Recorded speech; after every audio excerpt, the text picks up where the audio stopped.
Good morning and welcome to the January 5th Board of Supervisors meeting. Dr. Coons, will you lead us in the Pledge of Allegiance, please?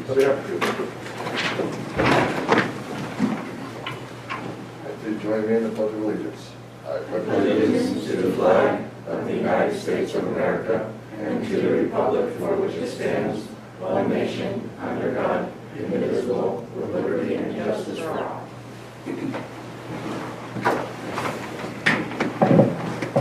Thank you very much for that. We will go into public comment. This time is for information from the public on matters not appearing on this agenda or within the consent calendar. All comments are limited to 3 minutes and must pertain to matters within the jurisdiction of this board. When addressing the board, please state your name for the record and address the board as a whole through the chair. No action or discussion will be conducted on matters not listed on the agenda. However, the chair may refer the subject matter to the appropriate department for follow-up or schedule the matter on a subsequent board agenda. Okay. Let me quick notation. We have Chair Chadwick still in the audience, and I think she'd like to present you with the gavel. So you are officially in charge. Real quick. Yeah, I would love that. I'd be honored. So, Use a motion, right? no, actually what we should do is to do item 1.1, since I believe you are the clerk of the board, you would lead this into appointing the chairman and the vice chair, and then the gavel would be handed over at that time. Okay. Through our governance, we do a rotation, and there's no objections to the rotation.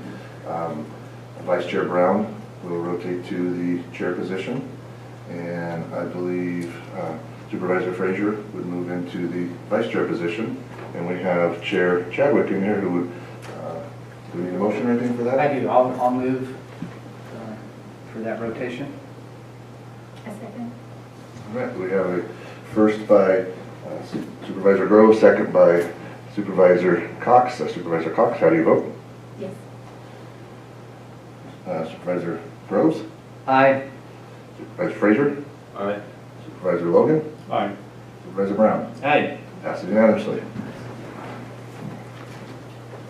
It's my pleasure and honor to present you the gavel. I know you're going to do a great job, and congratulations. I was there at your swearing in, and that oath is really intense, and I know you guys will do your best, and women will do your best to uphold it. So good fortune, and I'll be watching.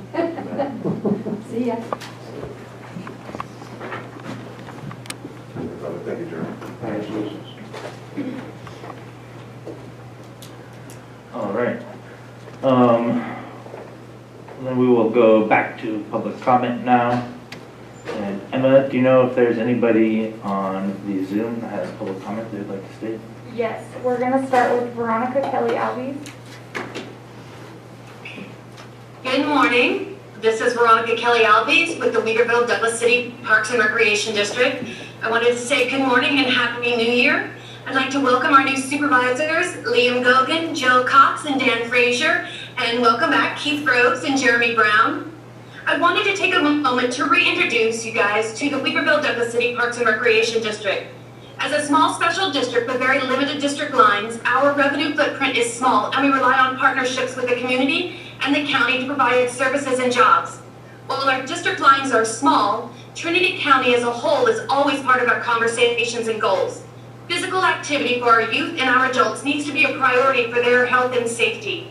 Our area youth have reached some of their highest levels of depression, physical degradation, and mental destabilization ever recorded. We would like to encourage the county to keep youth sports, physical conditioning, and senior activities in their conversations as we hopefully move towards a better year.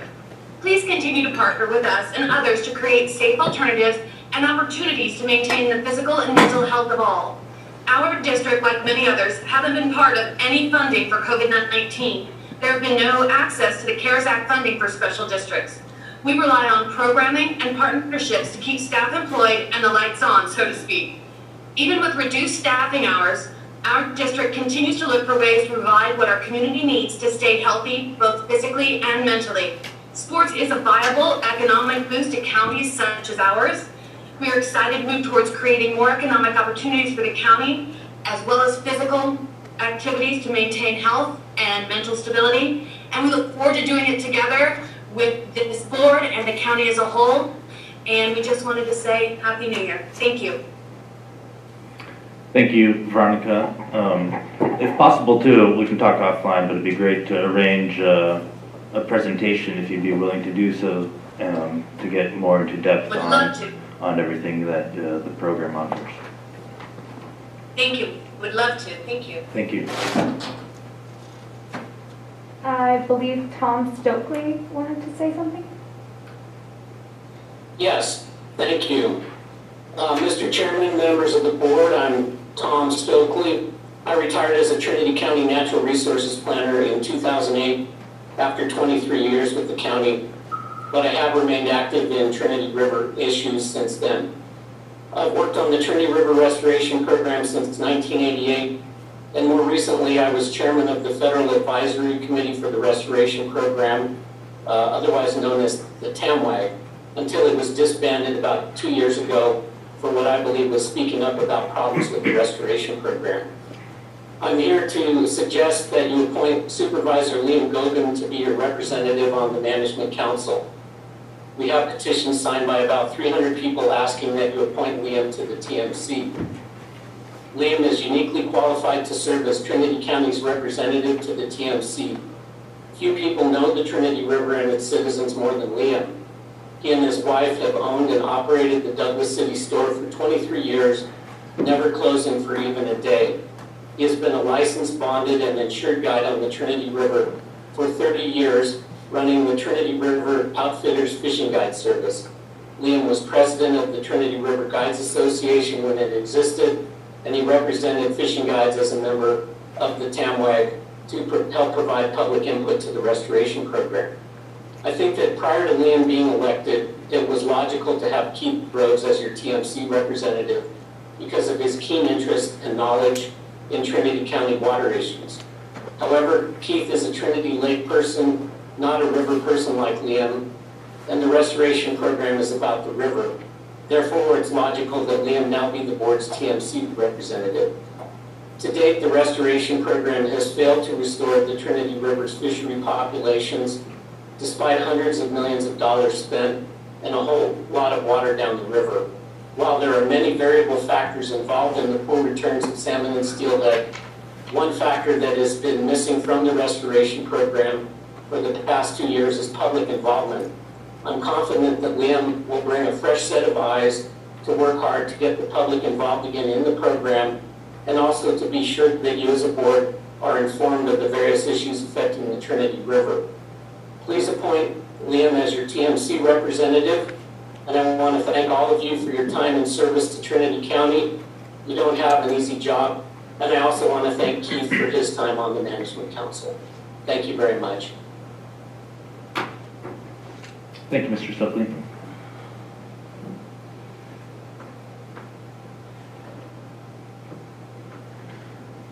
Is there anyone else wanting to make a public comment?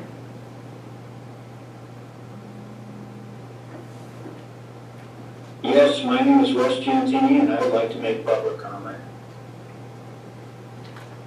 Okay, please begin. So, Chairman Brown, members of the board, my name is Russ Giantini, and I reside at 3000 Goose Ranch Road in Lewiston. And I'm here to speak in support of Supervisor Liam Gogan's appointment to be the county's representative on the Trinity Management Council. Over the past 20 years, the Trinity Restoration Program has spent over $200 million. And unfortunately, all we have to show for it are declining fish populations, some questionable projects, and little science to support much of what is going on. In 2018, the Headwaters Corporation, at the behest of the Bureau of Reclamation, conducted an independent audit of the Trinity River Restoration Program. And not surprisingly, they found substantial reform of the Trinity River Restoration Program was necessary in order for it to function properly. In short, Trinity River's restoration is at a critical juncture that demands the county's scrutiny. For as we all know, a thriving and abundant fishery is a critical component of our local economy. Supervisor Gogan is ideally situated to be that person to represent the county's interest as the restoration moves forward. He has guided the river for over 30 years, which gives him a unique knowledge of the fishery and everything that has gone on with respect to the restoration. Given that advantage, should he be appointed, Supervisor Gogan will hit the ground running, and Lord knows we're at a point where we don't have a lot of time to waste. In short, appointing Liam Gogan to be the county's representative on the Trinity Management Council makes good sense and is necessary to protect the county's economic interest in having a thriving and abundant fishery. Thank you so much for your time. Thank you for your comments. Is there anyone else?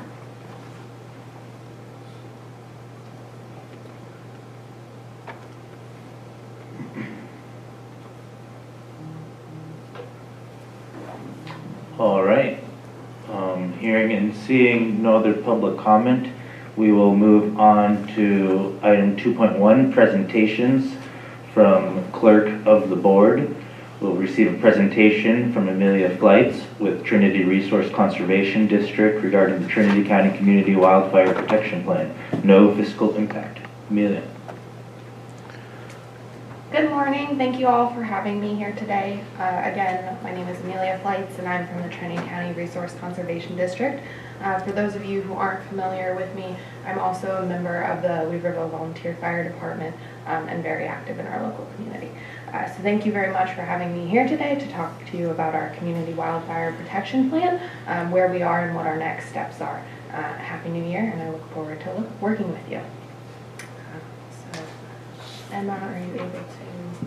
I'm working on it. Okay. 1 second. Fantastic. So at this point in time, the Trinity County Resource Conservation District is looking for public feedback on 3 different projects. And so we have surveys out on the Trinity River, a Trinity River survey about education and information along the Trinity River. We're looking for feedback on the Weaverville Community Forest Strategic Plan Development for what projects and further recreation development we want to see in the Weaverville Community Forest, and also on the Community Wildfire Protection Plan.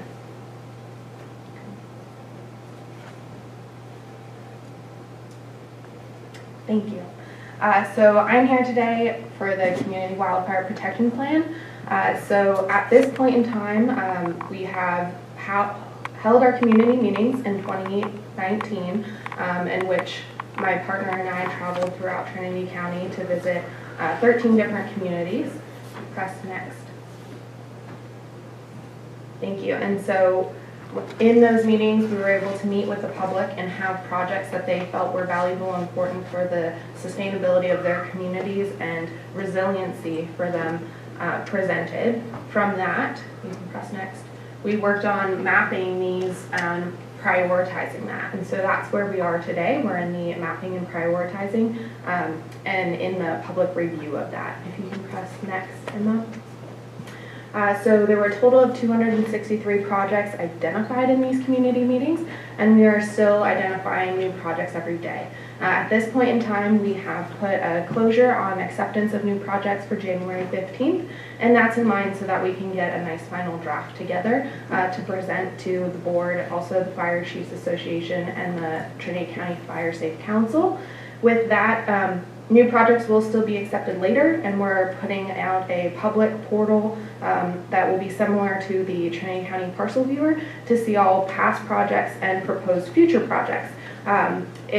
The Trinity County Community Wildfire Protection Plan is a living document, so it will be able to be updated over time, but for the purpose of getting our draft published, we would like to have it all new projects identified by January 15th. Any brought in after that point will just be included at a later point in time. So if we can continue. So we are looking for review and public input on 2 different parts of our project at this point in time. And so our WUI is the Wireland Urban Interface. And so here we have the hash mark showing what was in the 2015 Community Wildfire Protection Plan. And then we have the tan color, which is the WUI that we are proposing for the 2020 Wildfire Protection Plan. And so this looks to add some areas of population that were previously unidentified within the WUI, as we have expanded as a county between 2015 and 2020, and then also looking at discussing whether we want to include or exclude certain areas within the wilderness. So please, if anyone has any comments, questions, or concerns about this, we're hosting a public meeting tomorrow at 10 a.m. On Zoom. This information is available on the Trinity County Resource Conservation District Fire Safe Council website. And we're also planning to have a public meeting at 6 p.m. on Thursday, also available through Zoom with the information on our website. So if we can go to the next. So to the projects, we have developed a segregation between our linear and polygon projects, and this is for our ranking system. And so we're looking at ranking our linear projects with a factor of ingress and egress, as most of them are along roads or ridges, whereas we are ranking our polygon projects on a land-based scale. So if you can press next. So this is an example to start how our linear projects are being ranked. So here are the top projects in the downriver area. So we're looking at the WUI proximity, which is separated on all of these are separated on a scale of 5 ranks. And so with the WUI, it's where they are within the WUI, or how close they are in proximity to the WUI. And then with the infrastructure proximity, it's based on where the project that has been identified is within to infrastructure proximity. And so for that, we're looking at, is it close to any essential community buildings? Is it close to water lines, power lines, any other very important community infrastructures, as well as private residences? And so these are within 100 feet is a score of 1, whereas further away than a mile is a score of 5, and there's ranking criteria in between there. We are also looking at the fire history, so if a fire has passed through that area recently, that project would receive a score of 5, whereas if that area has not received fire touching it within the last 20 years, it's going to receive a score of 1, prioritizing those to be treated first, as they would likely have heavier fuel loading within that area. We also looked at using a land fire modeling system, which is looking at the wildfire hazard potential and the severity of fire if it is to impact that area. And then these are the linear projects, and so this is an ingress-egress score, which CAL FIRE worked on, and so they were working on assessing all of the roads in Trinity County, and from there we looked at the slope of the road, also the road position, the length of the road, the number of residences, and the road overall rating for its current use, and then the speed along that road. So those were summed in a 1-to-1 to get your score total. There is one factor that is not included, which we anticipate including in this modeling, and that is past project history. So we are still working on collecting the data from all of our partners on their past projects, and we anticipate having that by January 15th in order to include that in our flat ranking system. So there's no ratio to these, it's a 1-to-1.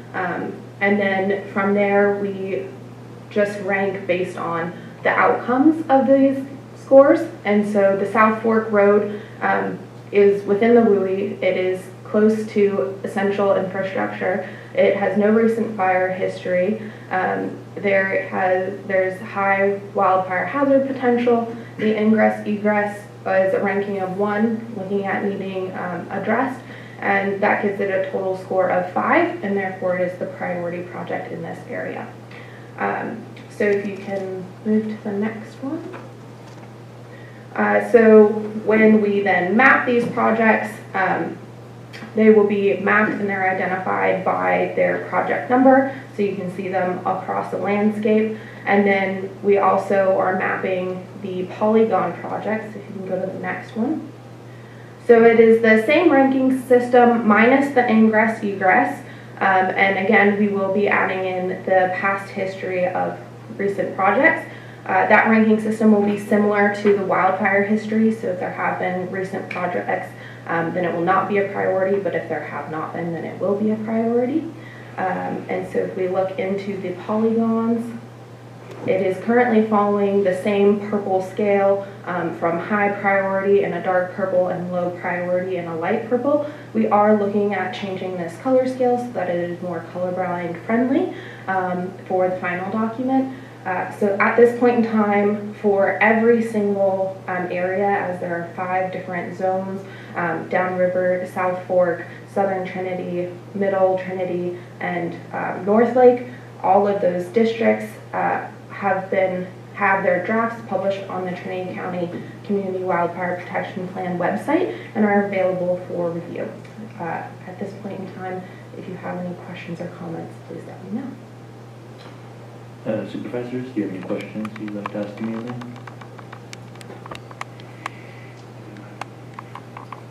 It's not. A quick comment, is that okay? Amelia, I've been following this since the beginning and was at your first meeting at the Weaverville Firehouse. And I appreciate so much the complexity and the order in which you have put this together. I appreciate how linear it is. And I appreciate this whole PowerPoint. It makes sense easily. Thank you for that. Thank you for your work. Thank you. Thank you for having me, and Happy New Year.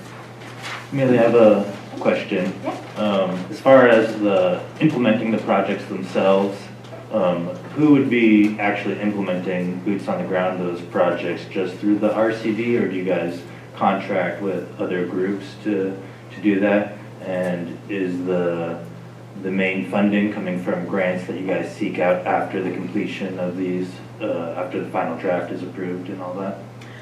So this is a planning document which helps support all of the partners throughout the Trinity County area. So this is supporting BLM, Forest Service, the Watershed Research and Training Center, the RCD, local volunteer fire departments that are looking to go after grant funding and also internal funding to complete this work. Thank you so much.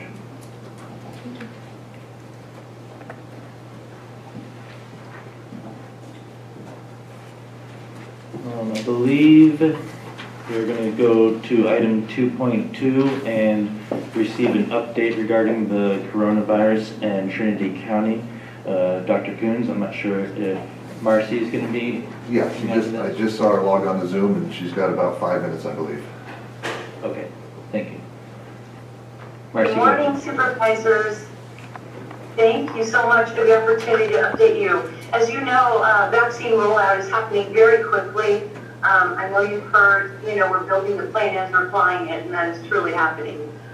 So we just submitted the required updated vaccination plan to the California Department of Public Health, and it is required to put this on our website and make it public facing. So I will make sure that once it is gone through the rigors at CDPH, we will ensure that you have that. We'll send it to the clerk of the board so that you can see that, and we will post it public facing. What's included in that is the strict adherence to the tiers.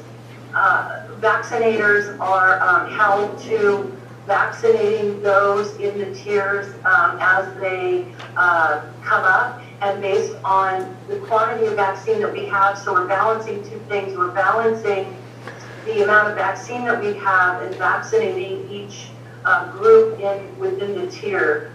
Right now, we are able to order 100 vaccines a week. We are ordering Moderna vaccine. We do not have the ability to store Pfizer vaccine in our health department in a deep freeze storage container that's required. Also with the Pfizer vaccine, the minimum amount you can order is 975 doses, which is logistically impossible for us to manage in our pods. Because once you thaw it out, you have to use it fairly quickly. The Moderna vaccine, on the other hand, simply has to be frozen and then you thaw it before use, and it can be stored in the refrigerator for up to 30 days. The challenge with the Moderna vaccine and the Pfizer as well is that with Moderna, once you puncture the vial, you have to use it within 6 hours. So I know you've heard stories, and this is acceptable, that if we have doses after we go have a pod and we puncture a vial but we haven't used all 10 doses, we want to try to give those doses to anyone who will take them, even if they're outside of the current tier that we're working in. That is allowable. There are a variety of reporting systems we must use. We must report doses to CDC, any vaccine provider. So the only 2 vaccine providers right now in Trinity County, or excuse me, 3 that I know of, is the hospital. We work with them to get their Pfizer doses for their hospital personnel, and they have vaccinated, I believe they vaccinated, they had 84 doses, so they used all 84 doses and vaccinated the staff that are at high risk that would accept the vaccine, and they also vaccinated their skilled nursing facility residents. With the, again, with the challenge here is the number of doses we get and those in the tier and how we push out mass vax pods. So we are ordering Moderna vaccine 100 doses a week. That's what we're allowed right now, based on the ability to manufacture, based on the numbers of those in each of the tiers that CDPH has calculated. So we currently have 250 doses on hand right now. We had our first mass pods for paramedics, EMS personnel, that includes firefighters, that are, you know, the EMTs that respond to medical calls. We vaccinated those. We went to the Hayfork Fire Department and we went to Star in Mad River, and those were the points of distribution. We vaccinated 50 personnel. Tomorrow we'll be going to Sawyer, so we're hitting every area in the county that's localized to pull those EMS personnel to that site, and that will include law enforcement in those areas as well. The other challenge is messaging to the public. Our mass vax pods, it's incredibly unsafe for us to vaccinate people who would have a history of anaphylactic reaction to anything. So we need to be better about messaging them, because people are disappointed when they show up and that they're not able to be vaccinated for that reason. They can get vaccinated in a medical provider who knows their history and is able to manage any medical emergency. We will not have a paramedic staff at our pods. At this time, we're not able to make that happen. I'm not sure why, but we're working with our EMS. So we want to make sure that it's absolutely safe when we administer these in mass vaccination pods. The tiers include, we're in phase 1A right now, which includes the priority populations of those that come in direct care with patients that could possibly be infected with COVID. That would be your hospital personnel, EMS. The next in that tier is clinical staff. Then you move to phase tier, you're still in phase 1, tier 2. So these are all the tiers in phase 1. There's tier 1 are those EMS hospital personnel. Tier 2 are intermediate care facilities. Those are your long-term care facilities that provide care, nursing care, but are not skilled nursing facilities per se. Those that provide home health care, this includes in-home support services, child welfare, APS social workers, public health staff in the field, community health workers, and primary care clinics at QHCs. So that is tier 2. Tier 3 is specialty clinics, dental clinics, pharmacy staff, laboratory workers, etc. Tier phase 1B now, tier 1 is 75 years of age and older, food and agricultural business, education and child care, and then we go to tier 2, which is 65 to 75 years of age with underlying medical conditions, incarcerated persons, homeless persons, transportation and logistics, critical manufacturing, and then 1C goes to those critical infrastructure workers, food agriculture, and such. So without going into every detail of this, I want to just give you a sense and the public a sense of what we're looking at. For each one of those tiers, we have a different date for a closed pod. That will be public facing, you will see that. This week are our closed pods just for paramedics, EMTs, fire personnel. I believe our first date that we've listed, and these are subject to change based on the amount of vaccine that we have and our calculation of the population we're going to serve in that tier. So, for example, the next closed pod, and those are closed pods because it's only for those personnel identified in those tiers. We cannot stray from that unless we have vaccine that would waste otherwise, and then we can stray from those tiers. CDC and CDPH is strictly monitoring and ensuring that vaccine providers adhere to those. So January 29th will be our first closed pod, and that's going to be for persons in tier 2 that I described: home health workers, in-home support services, APS, CPS, social workers, public health field staff, primary care clinics, clinic staff. And so I think that's really all that I have. There's logistically, there's a lot of moving parts. There's a lot of reporting systems.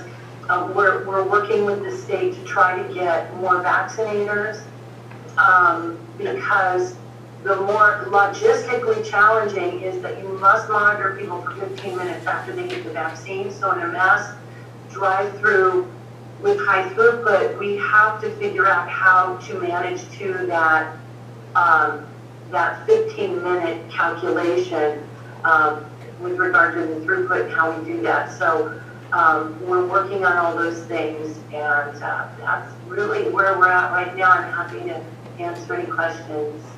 I believe Supervisor Groves has some questions. Thank you for all your hard work, Marcy.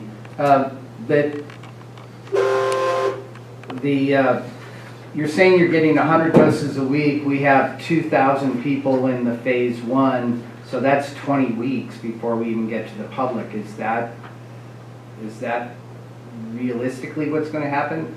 I'll preface it by saying the number one ask I'm getting from my constituents is, when do I get my shot? And so if there's any way we can get out there saying it won't be until June or whatever, I think at least people are not week to week looking like, do I get it next week? Yeah, that's a great question, Supervisor Groves. Thank you. So the public health pods are not the end-all be-all. So very soon we did testing work. We're creating kind of a matrix of vaccination resources. So, for example, the clinics are we're going to be working with clinics so that they can vaccinate their own personnel. But again, with the unknown of the amount of vaccine that can be produced,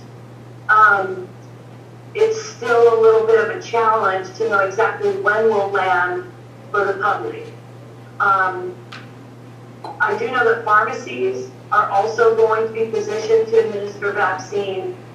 So once the vaccine becomes more broadly available, I think we'll see the public's ability to access that through the medical providers, through pharmacies, and through our public health pods. But to answer your specific question about when we'll do the general public pod, we're estimating not any sooner. Let me just back up. For the general public that doesn't fit into one of these tiers, so those that are set for the general public that are 75 years of age and older, we're going to likely be vaccinating those persons through a pod at the end of February, sometime around there, as long as we have vaccine. Now, for the public in general that doesn't meet any of those tier requirements, we're shooting for the end of March, early April. But again, that's dependent on the doses of vaccine. Now, we do know that there are 2 other vaccines that may be coming up for an emergency use authorization through FDA. So that may open up more vaccine. The other thing I wanted to share really quickly is we've got a lot of questions. There's a lot of information in the national news about splitting doses in half. That is not, the FDA does not support that because the reason for that is they do the clinical studies they did them on one dose. They haven't done clinical studies on the efficacy of a half a dose. So that's not really going to happen to preserve vaccine or to make more vaccine. So I just wanted our public going to know that there's no likely push to cut vaccines in half. So I have one follow-up, if I may, Chair. So there's a lot of questions out when you talk about doses. Now, I believe the Moderna is a one-shot, but Moderna is a two-shot? Okay. So when you talk about 100 doses, is that 100 of the first shot, and then we're going to have to find 100 of the second shot? Yes. They are guaranteeing that you get the same doses you get the amount for the second doses that you get for the first. So those are pretty much guaranteed at this point. Okay. Thank you. That's all I have. Supervisor Yeah, Goldman? and just Marcia, so everyone knows, whatever you get, if you get Pfizer with the first shot, you have to get Pfizer with the second. You get Moderna with the first shot, you have to get Moderna with the second. So you have to have the same vaccine. Marcy, Liam Gogan, District 3. You did 84 doses on the first round. Was that out of 100 doses available? No, thank you. I'm sorry. I'm sorry, Liam, I didn't hear your last name. Gogan, Gogan. Oh, okay, Supervisor Gogan, thank you so much. The Pfizer vaccine, because it comes, the hospital received the Pfizer vaccine because it comes in a minimum of 975 doses. Those doses were pre-positioned in Shasta, and because the hospital can't store that vaccine frozen, they were able to pick up the doses that they believed they could use within that short period of time of hours and vaccinate staff. So it was 84 doses that were pre-positioned in Shasta of the 975 of the Pfizer. So those are the 84 doses that they gave out. They'll get 84 doses in the same way for the second doses when that time comes. The Moderna vaccine you get in 100 dose shipments, and those are 10 doses in per vial. If you know now, what's the percentage of people not taking it and their reasoning? There's a variety of reasons. Right now, I'm estimating that roughly anywhere from right around a half to 75% are not. There's a variety of reasons. One of which is that they're concerned about its safety. That's the primary reason I hear. They want to wait. Another reason is the side effects, makes your arm sore. You can feel under the weather the next day. So the timing of it, perhaps. Other reasons that people aren't getting it is because through our pods anyway, is that it's not safe for them to get it. So we do have to turn some people away that have precautions and contraindications, precautions that we can't manage in a mass vaccine. Those are the only real reasons. I think there's going to be many that, there are many, there are a handful of persons that just don't need vaccination. So my guess is that's going to be in the mix as well. So Marcy, could we extrapolate off that 50 to 75% number you just gave to double the amount that that we have, considering, say we had 100 doses, I was thinking 100 people would take it, but maybe only 63 people take it. And if you were in the first lot that didn't take it, where do you fall? Oh, that's a great question. They can actually, once they decide to get it and their tier has been surpassed, they can get it at any of those drive-thrus or anywhere. They can get it Yeah, you can always have those people. In fact, some of our pods will be set up in that way that we will message people that if you're ready to get it, you didn't get it, you were supposed to, you can certainly come to the pod. Why is that? If they refuse it the first time, why would we put them ahead of someone else who may need it or may want it more, or may be open to taking it and they weren't? So, Supervisor Groves, that question gets into rationing vaccine, and if they were in a tier before another tier, that means they're at a higher risk for contracting it. So you look at this from a public health perspective, you want to protect the people that are on the front lines that are most likely to get it to prevent it from spreading. That's one principle. And the other principle is that if they're at higher risk and they're in those higher tiers, more than likely they're going to be essential in providing services and care to others, and you don't want to take out those people with COVID. So that's in a nutshell how that works. The same thing with, if you have 75-year-olds that chose not to get it in the tier that they were in, and you're going to allow them to come to the next tier. The principle for that is that you want to protect those that are at greatest risk for severe illness and death. For obvious reasons, you don't want people to die from this if you can help it. But for the other reason is to protect our healthcare system. We don't want persons you can look around the state. So in part, that's also to protect the influx, the surge on our healthcare system. So that's kind of how that works. Marcy, Liam Gogan again, one last question. Maybe statewide or nationwide, what percentage of people are getting the first shot, getting a little bit sick from it, and then deciding not to take the second shot, since we'll say they've been healthy for the whole year of this COVID epidemic? Now they take the shot, they're sick. What's the percentage they don't come back for the second one? Yeah, thank you. It's so early, we really don't have the numbers on that. The information that we're getting, the aggregate information that we're getting is that the illness that's reported from the shot is not significant to deter people at this point. So I haven't really heard any data on that. I imagine that will come out. I think it's just too soon to know. I think it's just too soon to know that yet. Thank you very much. Supervisors Fox or Frazier, do you have any questions?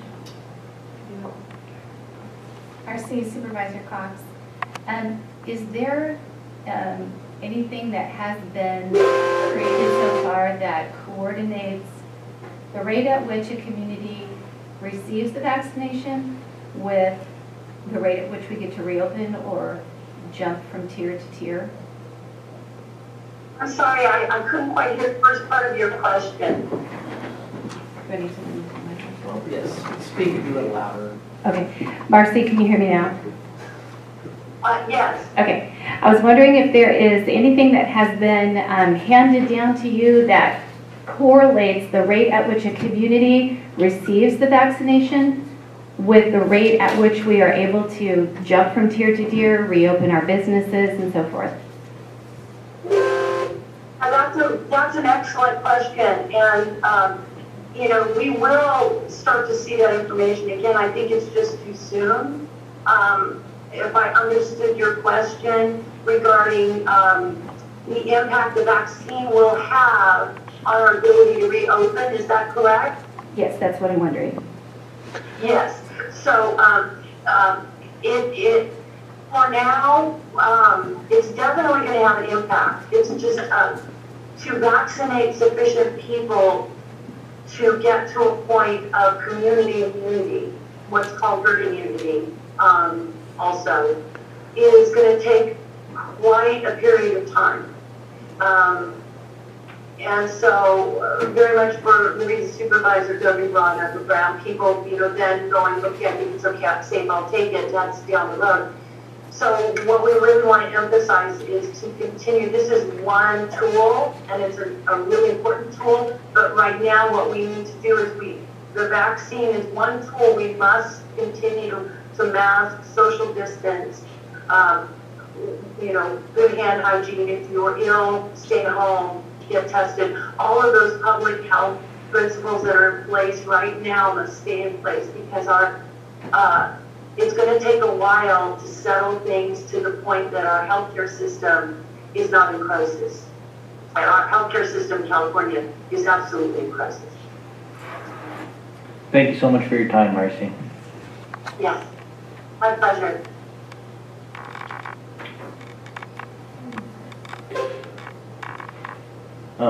It looks like our public hearing is set for 10 a.m. Dr. Coons, would you like me to proceed now, or do we need to wait until someone is showing up?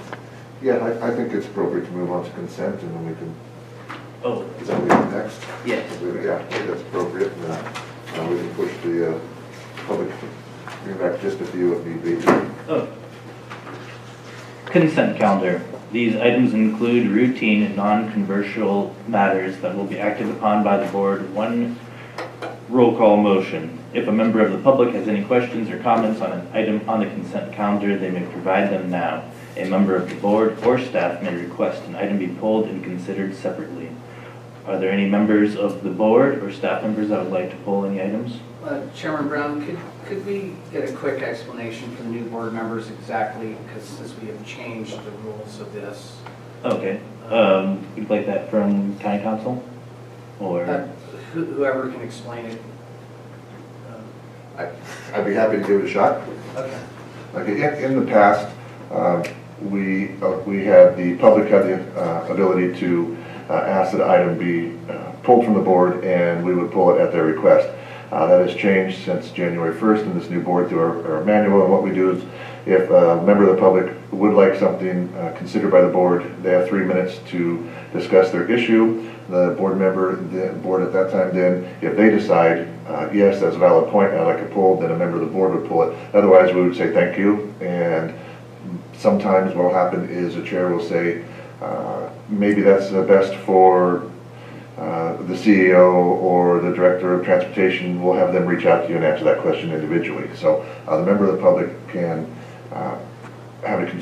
can present that they have a concern about an item, but do not have the authority to pull it anymore. That would be a member of the board. So if you hear a valid question and you think, hey, I didn't think about that point, and I'd like some more clarification, then the member of the board would then pull that item.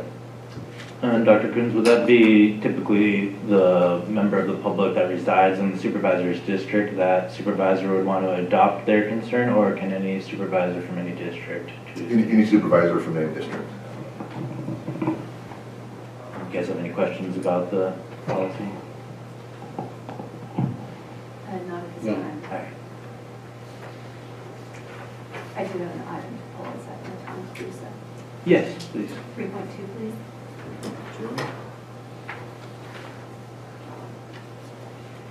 Any other items from other supervisors? Yeah, it was 3.1. 3.10. Is that your copier? Yeah. All right, well then we will proceed with item 3.10, Auditor Controller. Adopt a resolution which removes from the copier trust department capital asset inventory. No.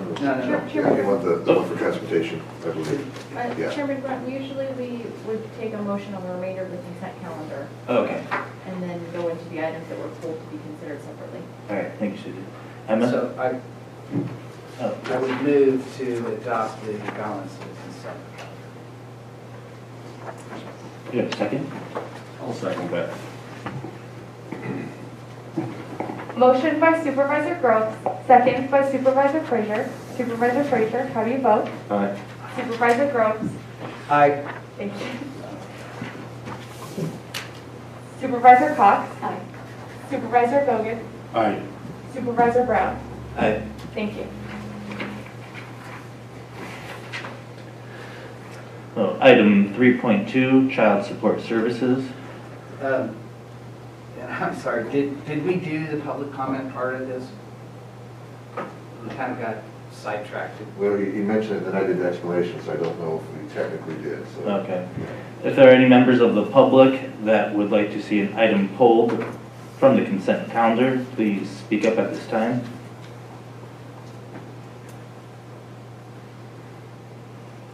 Emma, do you see any activity on the Zoom there? Is there anyone wanting to speak for public comment?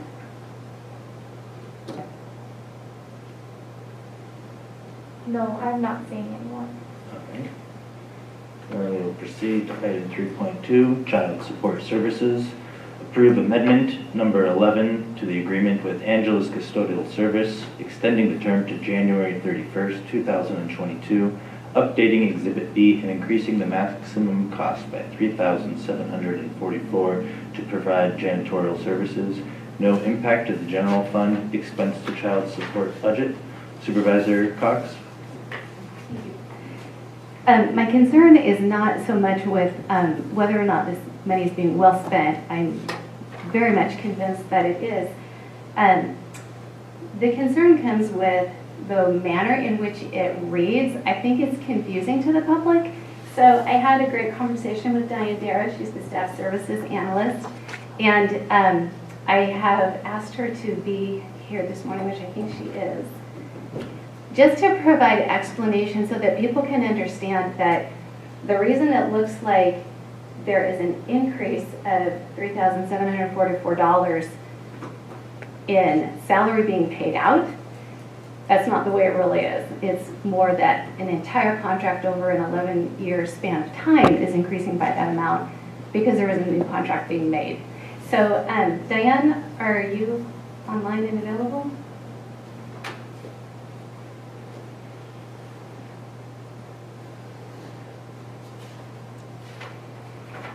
I see her on the Zoom. I think maybe she's just not aware.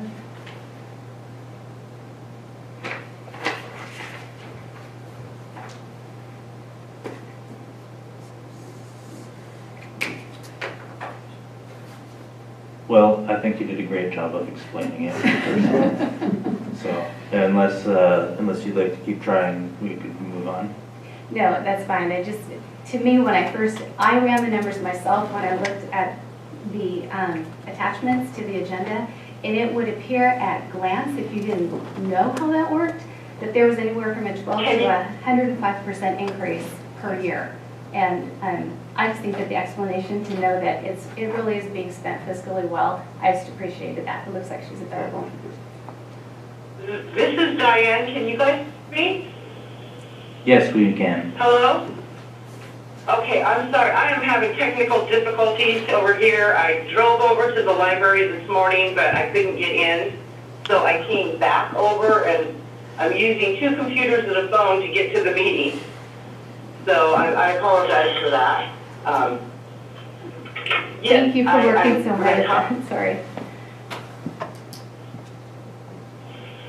Do you need me to explain anything? If you would like to revisit, I don't know how much of what I said you heard, if you can validate or substantiate that I did a good job of repeating what you had explained to me yesterday.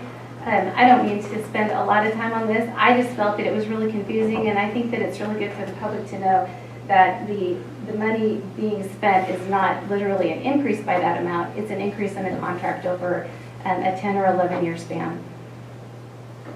Correct. Yes. I'm good. And,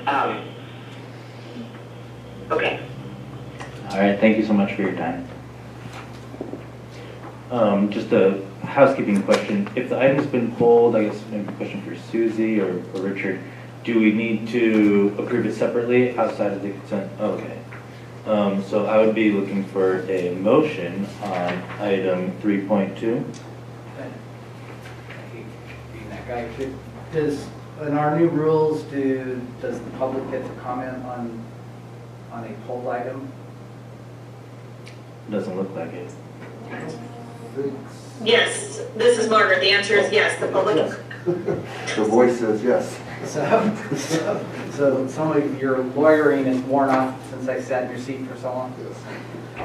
So do we have any public comment on item 3.2? Hearing none, I'd be looking for a motion from the board. So move. Second. Motion and a second. Emma, please. Motion by Supervisor Cox, second by Supervisor Groves. Supervisor Groves, how do you vote? Aye. Supervisor Cox? Aye. Supervisor Frazier? Aye.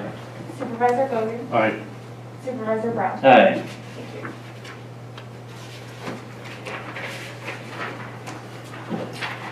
Our next item will be pulled from Transportation 3.10, award to Giles Engineering and Paving, Inc., the contract for construction of the Trinity County Sheriff Detention Facility Joint Trench Project, and authorize the Director of Transportation to execute the contract subject to routing from and content. $274,055 from the new jail budget. Supervisor Groves, you pulled this item.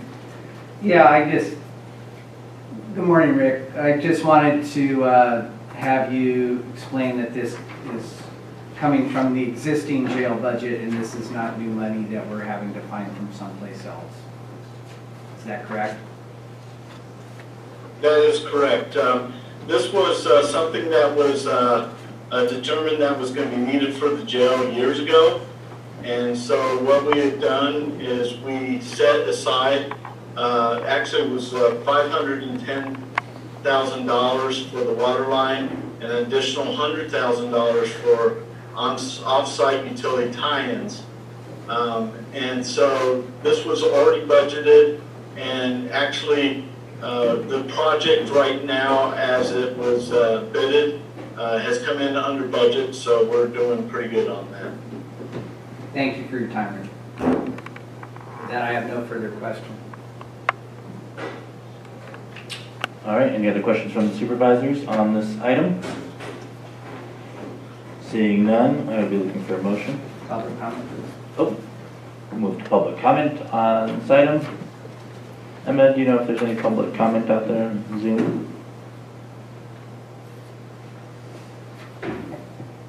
I'm not seeing any public comment. All right, thank you. I'll move to accept 3.10 as presented. I'll go ahead and second that. Motion by Supervisor Groves, second by Supervisor Brown. Supervisor Brown, how do you vote? Aye. Supervisor Groves? Aye. Supervisor Cox? Supervisor Gogan? Aye. Supervisor Frazier? Aye. Thank you. All right. Take a 3-minute break if you please, Chair. Well, considering that this next item is about bathroom upgrades, I think that's appropriate.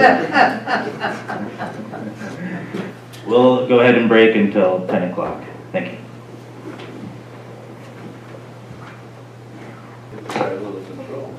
All right. We'll move on to our public hearings. Grants, item 4.1. Conduct a public hearing to gather input on the potential CDBG program income ADA bathroom upgrade project at the North Fork Grange and adopt a resolution authorizing application for funding and the execution of a grant agreement and any amendments thereto from the 2019-2020 funding year of the State Community Development Block Grant Program. No impact to the general fund, $128,322 from CDBG program income. Susie, are you out there? I am. Good morning, everyone. I don't stand in front of you. I stand in front of you only by Zoom here, discuss CDBG once again. This project is something that we have discussed in the past. In July of last year, I came before you for the first time to discuss the project, and you approved the expenditure of program income at that time. However, over the course of planning and working with a contractor on the project planning effort side, they determined there was a couple of additional items that were needed, and the budget increased. And before we complete the application with CDBG electronically to expend existing programming funds, we have to have articulated the amount that we are anticipating expending. We can't go over that amount. We can underspend, of course, but because we can't go over that amount, I'm here to get public input on a larger expenditure than originally planned. So in July, we discussed a CDBG program income expenditure of $111,000 and some change, and I come back to you today with the request for $128,000. It's a little less than $12,000 increase, and that's to cover some additional electrical work that needs to be done with this upgrade to the restrooms, making them ADA compliant. So the requirement is for CDBG funding that we have to hold a public hearing, get input as to the project and the scope of that project, and that information is fed into the electronic application, which I hope to complete by the end of this week and get it. Thank you so much, Susie. Supervisors, do you have any technical questions on this item before we open it up to public comment?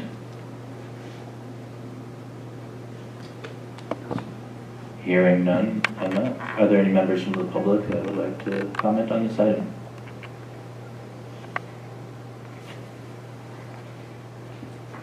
If there's any public comment on this item, now is the time to do so. Please make yourself known. I suppose it would have been great to have someone from the Grange speak to this. It's my understanding that these improvements to the North Fork Grange are going to help, one, adequately upgrade the bathrooms to be ADA compliant. And I believe there's some other aspects of the project that helped the North Fork Grange become closer to, I believe, a designated community center. I may be mistaken in that, but I believe it was working towards that with the ADA bathroom, and I believe they have plans for a future kitchen down the line. Correct. Unless there are any other comments or questions, we would go ahead and close the public I hearing. would like to just add on to that. I think that this is a great little project. I think the North Fork Grange is underutilized and could be utilized a lot more. I think the Junction City area needs this. I think it'd be good. They're starting to use a little bit more. I'm 100% behind this. Thank you, Supervisor Gogan. Any other supervisors? Just with respect to the program generally, not so much this particular project, which seems really important. I was wondering if, and I don't know if this is an appropriate time to ask, but if at some point in the future we might receive a presentation from Susie just on the program as a whole that might give us an update on what funding cycles are, the status of potential projects, any preliminary planning that needs to go on for that, opportunity for prospective projects and what that timing might be, just so that we can understand it in a larger context. Yeah, I believe that over the next couple or few months, all the board will be receiving presentations from all of the pertinent pending projects, partnering agencies, various committees of that sort to kind of get a broad scope of what happened last year and where we're going this year, things to that nature. So Supervisor Cox, just to kind of recap, the county was sitting on almost $900,000 as CDBG program income that we had for many, many years, but over the last year it has grown to about $900,000. Before we can apply for new CDBG funding, which will be released here in the next couple of weeks, we have to spend down any program income we have on hand. So it's been my goal for the last 2 years to find eligible projects that meet the federal threshold criteria for eligibility. And that's not an easy task because it has to be targeted towards subpopulations. So seniors or disabled persons or low to moderate income households. So there are certain communities within our county that do not qualify for this funding. And then there are specific projects like ADA bathroom upgrades that qualify no matter where they are. It does not have to be a low, moderate community. It's a targeted population. So yeah, I'd be happy to explain that in detail. We've talked a lot about this program over the last couple of years, but my goal is to spend this down so we can apply for additional funding, which we have already targeted. The January release of the notice of funding availability, and that's a $3.5 million bucket of potential funding. $150,000 of that is going to be applied for food bank funding, and then the rest is primarily going to roads projects in southern part of the county. Thank you, Susie. Just double checking if there's any other public comment out there on Zoom or on the phone on this item. It's John Brower from Junction City. I can comment. Please, thank you. I'd like to thank Susie and the rest of the staff for putting this together and helping out. North Fork Grange is vital to the Downriver community and Junction City, and I encourage approval of this item. Thank you. Thank you for your comments. Any other public comments?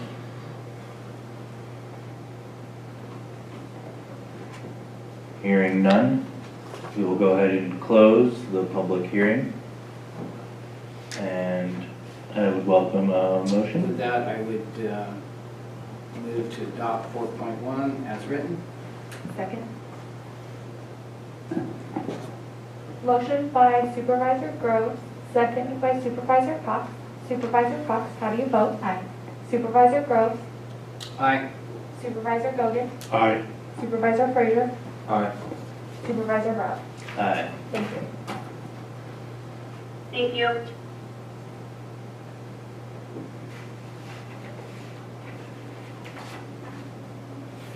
Next, we will move on to reports and announcements. Item 5.1, reports from department heads. Dr. Coons, do you know if there are any department heads that are wishing to report out on? I have not heard anything from them, but we have several on the line. So if Emma can give them an opportunity. If there are any department heads on the Zoom that would like to report out, please go ahead.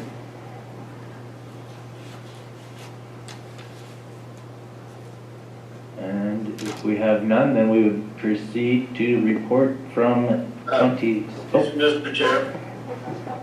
thank you, Mr. Tippett. Please proceed.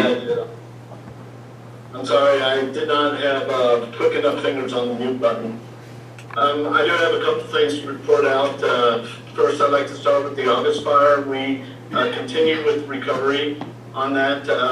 We have, as you know, a large number of roadside safe trees that need to be fallen so that they don't affect the roads. I am working with the state right now to see if we can get that moving forward immediately, and we are in dialogue with the Forest Service. As a matter of fact, I was on the phone for the first 30 minutes of this meeting with the Forest Service about the trees.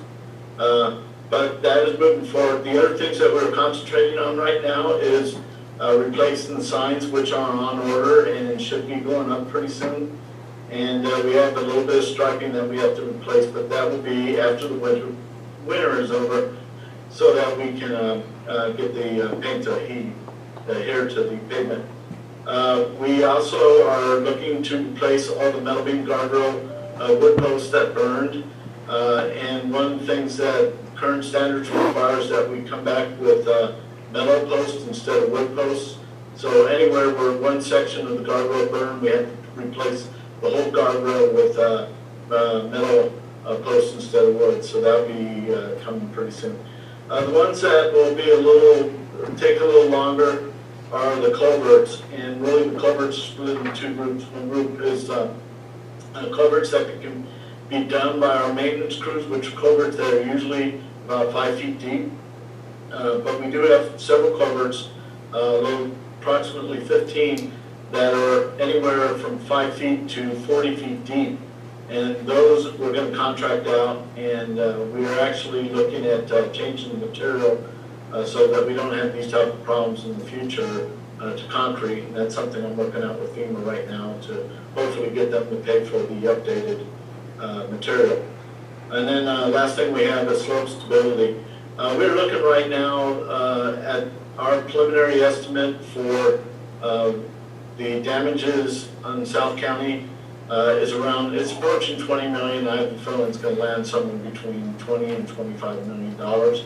We don't have an exact figure yet, but most of that cost is in trees, and about a third, and then about another 30, a third to 40% rest with the culvert replacements, and then add a lot of the rest is the incidental stuff that we got to take care of. So that is where we stand right now with the August fire on recovery.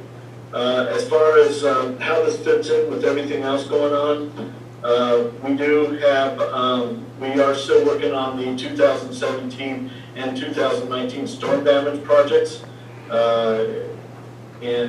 which 2017 is probably the one that most people know is the Canyon Creek slide, where part of Canyon Creek Road went into the creek, and so we're looking at getting that design we're working on right now with Central Federal Lands. That should be done somewhere next summer with construction in the following year. And then also we're in the process of the jail construction. One of the other things that we are getting going to get out the bid and next year is the Louder Bike Trail and Bridge. And also I want to remind everybody that we are beginning the Regional Transportation Plan, which is our planning document for transportation for the next 20 years. And then we are also beginning the design of Wildwood Road this year. And as far as bridges, we're still in the design phase of the Corral Bottom, Fawn Lodge, and Lorenz Bridge, which are looking for construction in 22 or 23.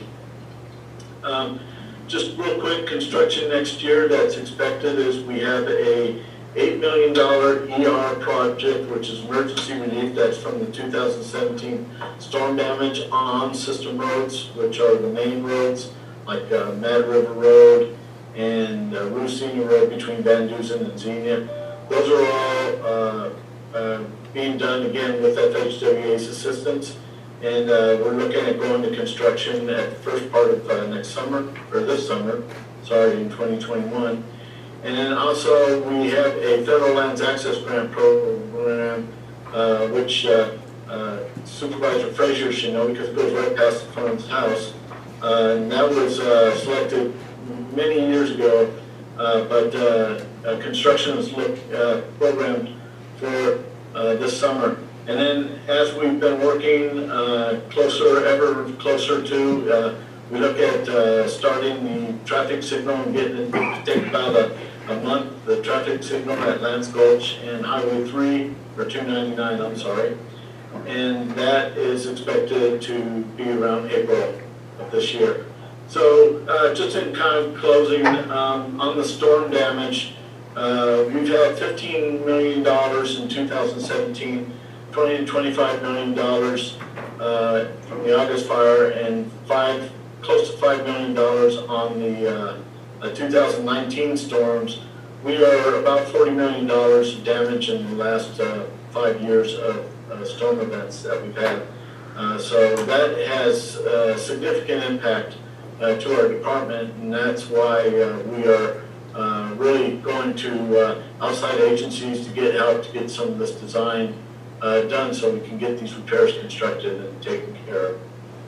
So with that, I can answer any questions. Thank you, Rick. Just curious right off the top of my head, how many trees was it that were down over the roads? These are not the trees that fell down over the roads. Those were removed during the fire process.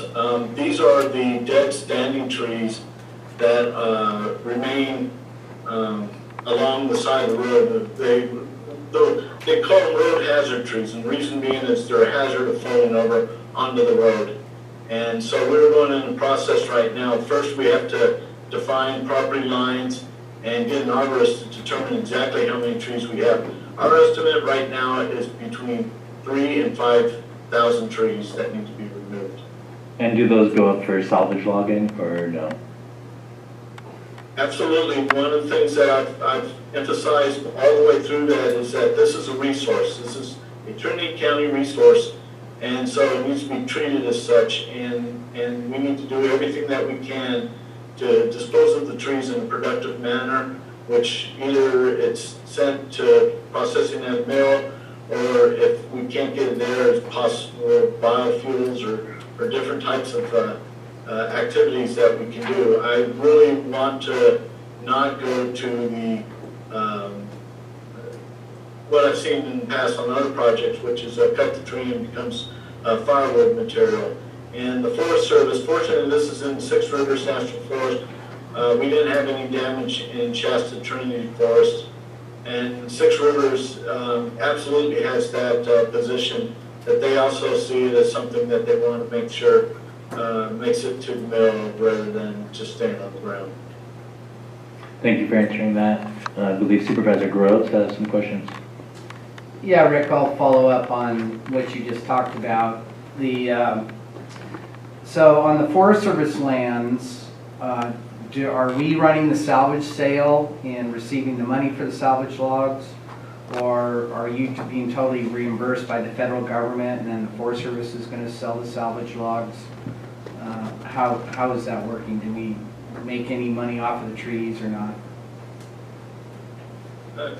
At this time, I can't give you an exact answer because I had to review the easements that were granted. We just pulled those just the other day. But my understanding usually is when we have an easement with the Forest Service, that the first rights of the material go back to the Forest Service for them to dispose of as they see fit. But I don't know exactly what the easements say for Six Rivers. It was a 26-page document, so I had to spend some time scrolling through it. One of the things that is a bit of concern is that these fires have caused a significant surplus in trees that the mills have to process now. And so I don't know if it might be just a situation of we're processing the trees or we're decking the trees and then they take them to the mill and they use the trucking and all those expenses as offsets to the material, or we can actually get revenue back from it. I don't know yet. If we can, I will try to receive revenues, but that's kind of down the road as we figure out more about what's going on. Like my follow-up would be, so since we're basically the loggers in this, is this through FEMA money that we're being paid to log this, or is this coming out of county coffers and we need to fight pretty hard to get a piece of those decked logs? Right now, it's with FEMA money, and we can only salvage the logs that are on county property. Any logs that are on the Forest Service property that pose a hazard to the road, we notify the Forest Service of that concern, but the Forest Service needs to deal with it under their monies. I cannot use FEMA money to log a tree on Forest Service property.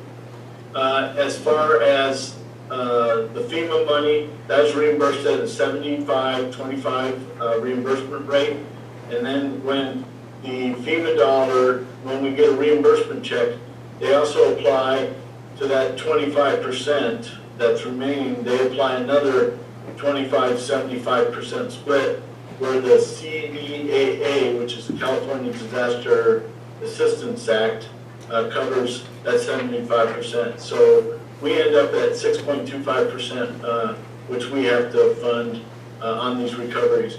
Now, on the August fire, because as I mentioned earlier to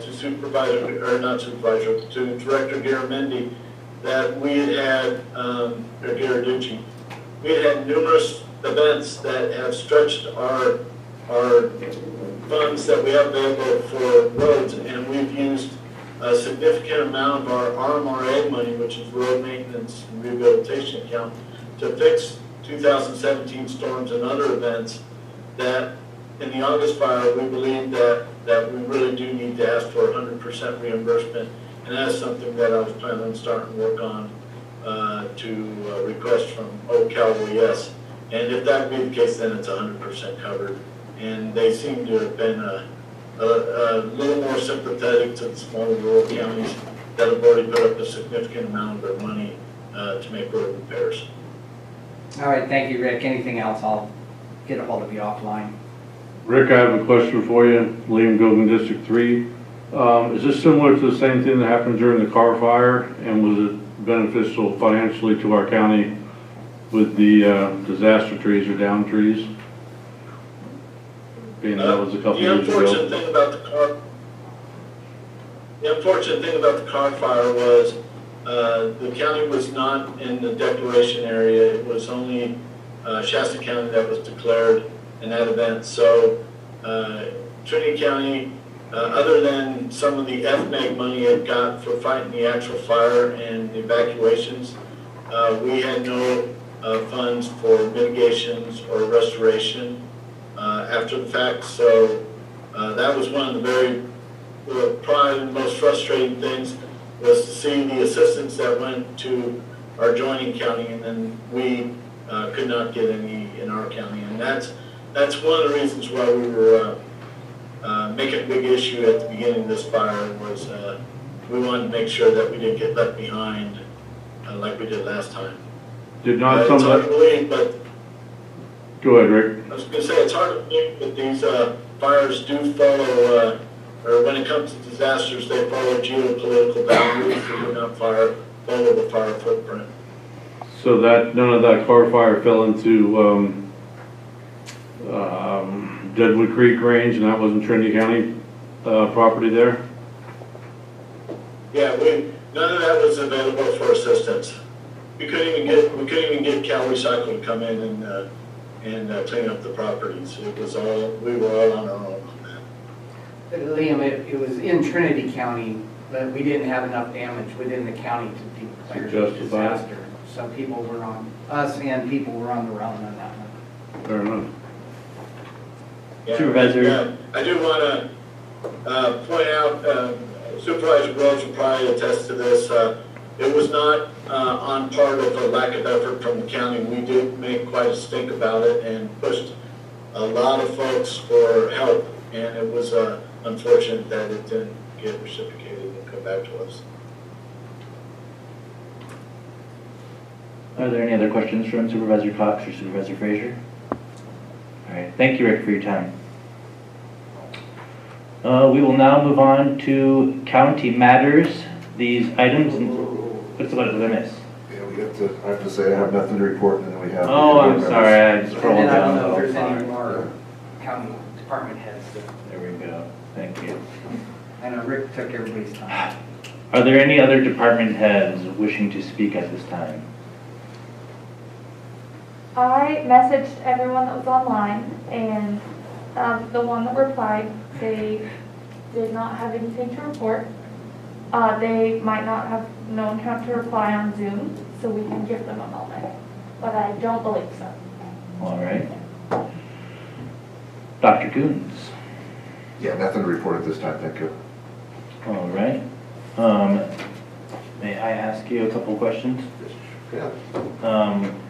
The Zoom room, do you have an update on the Zoom room progress, or at the next meeting, would you give an update?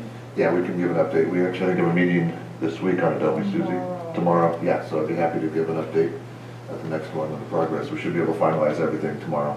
Okay, thank you. And if for supervisors that may not know, this room is going to be upgraded with our audio and visual, so there should be a lot less technical errors and things of that nature. What will they be doing? I saw the budget, 70,000, something like that. Oh, we all get chips. Yeah. I need one. Mine shouldn't be that expensive then.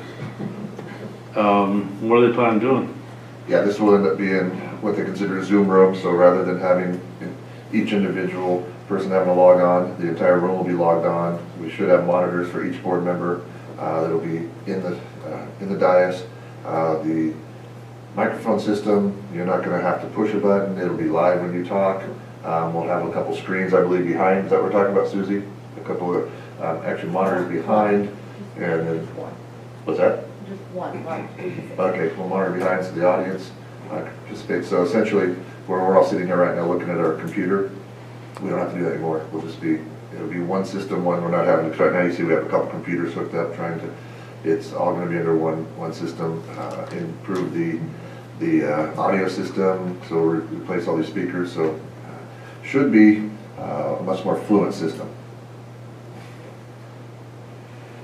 Anybody have a general idea on how long we're gonna stay with the Zoom thing, even after COVID? Well, I think after COVID, we'll continue to offer the Zoom because we are getting on average 50 to 55 people that are attending the board meetings now, which we've never had before. So I think it's a good opportunity to reach those outside areas, so we'll continue to do that. But as we're allowed to by COVID compliance, we'll start opening up the boardroom and having people in here too. But I think it's something that we'll continue to do long beyond COVID because of the accessibility to the board now and people being able to participate. It's a great idea. I've seen an uptick in participation. Why not? We got it. Most counties already have those types of things well established, so Sure. we're coming at the tail end right on time. We're not most counties. Thank you, Dr. Coons. Reports from members of the board. We'll start with Supervisor Groves, please. Chair, may I just jump in quick before you get to that? Yeah, please. I have a quick question. I was just reviewing my notes, and it appears on the item that had the public hearing related to Ms. Cocum's item. It wasn't clear from the motion whether the intent was to allow Ms. Cocum and Dr. Coons the ability to sign documents on behalf of the county. The resolution only had it as a whereas, it didn't have as a now therefore. So I just want to make sure the maker of the motion and the seconder agree that Dr. Coons and Ms. Cocum have the ability to sign documents on behalf. I believe I voted for, who is the? You were the motion. I motion, yes, so that was my intent, to have them the Thank you. ability to sign. Thank you. Okay. Yes, I'm good. Is that sufficient, Margaret? Thank you. Yes, sir, thank you. All right. Going back to reports from members of the board. So during the holidays, I had no out-of-county travel for the Board of Supervisors. All right. Supervisor Cox. Didn't have the opportunity to travel out of the county for the Board of Supervisors at Christmas, but I guess the one thing that I would say just to my district is that town hall meetings begin on the 11th, and if I don't have your email address that you would like to receive a Zoom link and be a part of that, you could send that and be included. Thank you very much. Supervisor Frazier? All right. And Supervisor Gogan? Nothing to report out. I will be giving out my email address and my home phone number to the people that, for now, because of Zoom and the area that most of my district falls, we'll probably have to do most of our conferring during Zoom, not the town hall meeting that I was thinking of, but we'll get it figured out. All right.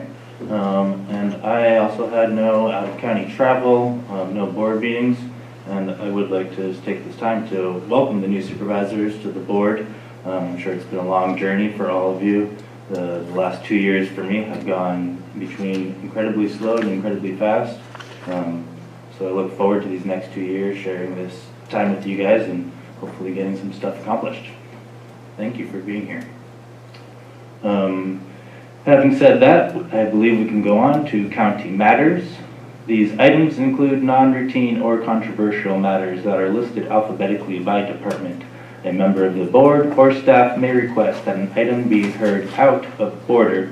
And I'm going to go ahead and request that item 6.4 goes first with human resources, so we can get staff in and out if possible. Dr. Coons, do you know what human resources? Yes, I contacted Shelley, and she, I believe, is on the line. All right. 6.4 and 6.5? Correct, yes, 6.4 and 6.5. Item 6.4, take the following actions in the Health and Human Services Department, Public Health Division. Oh, I apologize, before proceeding on the rearrangement of that, can I get the board's approval, or are there any other items that wish to be seen out of order? I don't believe you need the board's approval. Okay, You are chair. all right. Is that correct, Margaret? I can just jump to 6.4, I don't need a motion or anything? All right, thank you. So back to 6.4, I apologize. Take the following actions in the Health and Human Services Department Public Health Division effective January 5th, 2021. Item 1, approve the job description, set the salary ranges, and add the alphabetical listing of classifications. Health Program Coordinator I at G196, Health Program Coordinator 2 at G206, and Health Program Coordinator 3 at G216. And Item 2, modify the allocation list to read 2, WIC Program Coordinator or Health Program Coordinator 1, 2, or 3, or Health Education Specialist Supervisor. No impact to the general fund. Approximate cost and salary and benefits per month at A step for WIC Program Coordinator is $6,508. For Health Program Coordinator is $6,000. For Health Program Coordinator I is $6,290. For Health Program Coordinator 2 is $6,851. For Health Program Coordinator 3 is $7,471, and the Health Education Specialist Supervisor is $8,495. Shelley. Yes, thank you. Good morning. First, I'd just like to welcome our 3 new board supervisors. I look forward to working with you. Going into this item, Health and Human Services, the Public Health Branch, is requesting to move away from program-specific classifications and toward broader comprehensive health classification titles.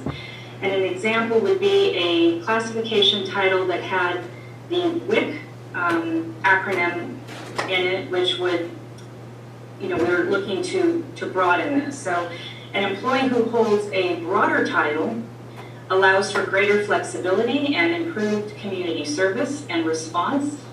Public health is responsible for administering numerous state and federal services programs within its existing workforce base. Specific classification titles often narrow the allowable scope of work to singular programs within time-studying perimeters, and a comprehensive use of classification would enable administration to actually maximize funding dollars coming from the public health program via inclusive time studying, and it also allows for diverse workload assignments. And this effort significantly assists with recruitment and retention and overall morale of the department. So the series that we're introducing to you today includes a Health Program Coordinator 1, 2, and 3. And this allows for flexibility as well as increased production and efficiency. The 1 is an entry training level position. The 2 is a more experienced journey level position, and the 3 is actually a lead worker level position. This particular item is adding an additional allocation to the Public Health Division, and the department does have the budget to cover this additional allocation. And we have reviewed this with the union, and they are in support of the item. All right, thank you so much for that. Do we have any technical questions from the board for clarification? Supervisors? Seeing none, do we have any members of the public that would like to comment on this item? Emma, anyone from the Zoom? I am not seeing any movement. All right. Hearing none, I would welcome a motion. So moved to accept 6.4 as presented. I'll go ahead and second. Please pull the board. Motion by Supervisor Groves, second by Supervisor Brown. Supervisor Brown, how do you vote? Aye. Supervisor Groves? Aye. Supervisor Pop? Aye. Supervisor Kogan? Aye. Supervisor Frazier? Aye. Thank you. Item 6.5, take the following actions effective January 5th, 2021. Approve the job description, set the salary range, and add to the alphabetical listing of classifications a program manager, I. non-masters at range M235, and add 1 program manager, non-masters, to the Building and Planning Department Cannabis Division's allocation listing, and modify the department allocation listing for the Health and Human Services Department Public Health Division to read 2 WIC Program Coordinator or Health Program Coordinator 1, 2, 3, or Health Education Specialist Supervisor or Program Manager I, non-masters. Approximate cost and salary and benefits per month for a program manager I at A step is $8,950. There is no impact to the general fund for either department. Shelley, please. Thank you.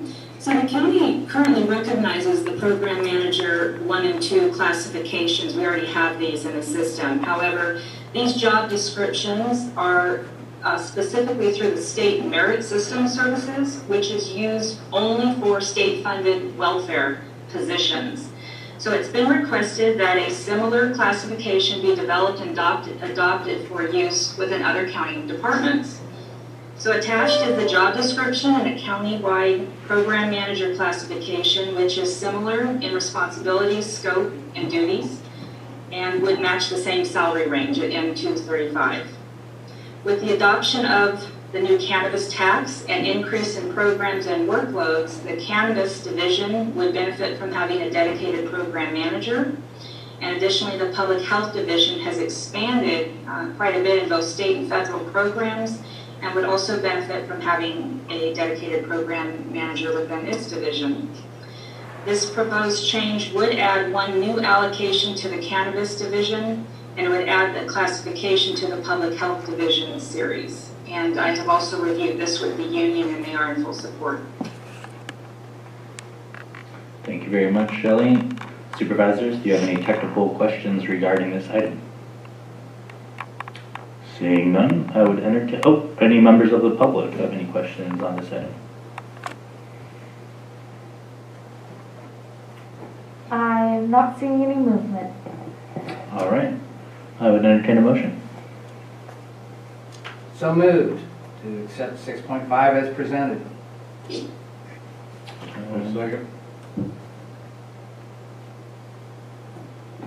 Motion by Supervisor Groves, second by Supervisor Gogan. Supervisor Gogan, how do you vote? Aye. Supervisor Groves, Aye.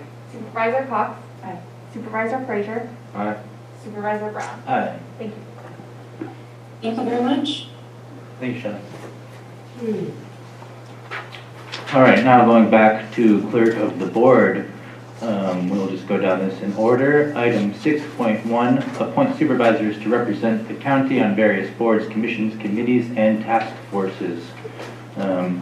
Supervisors, if you don't already, it probably would be helpful to pull up the 2020 appointment list that is within the agenda. And I was hoping we would just be able to start from the top of the list and work our way down one by one. And I'm not sure, Emma, are you going to be taking notes, or Susie, are you taking notes? Thank you. We both are. All right. So unless there's any broad questions on this process from the supervisors, or if Margaret, you want to give a little quick briefing before we begin? I'm happy to do it. The item that we're on before is dictated by what's in our governance manual. The process is, of course, the chair makes the assignments, but they need to be ratified by a majority of the board, and that's under J in our governance manual.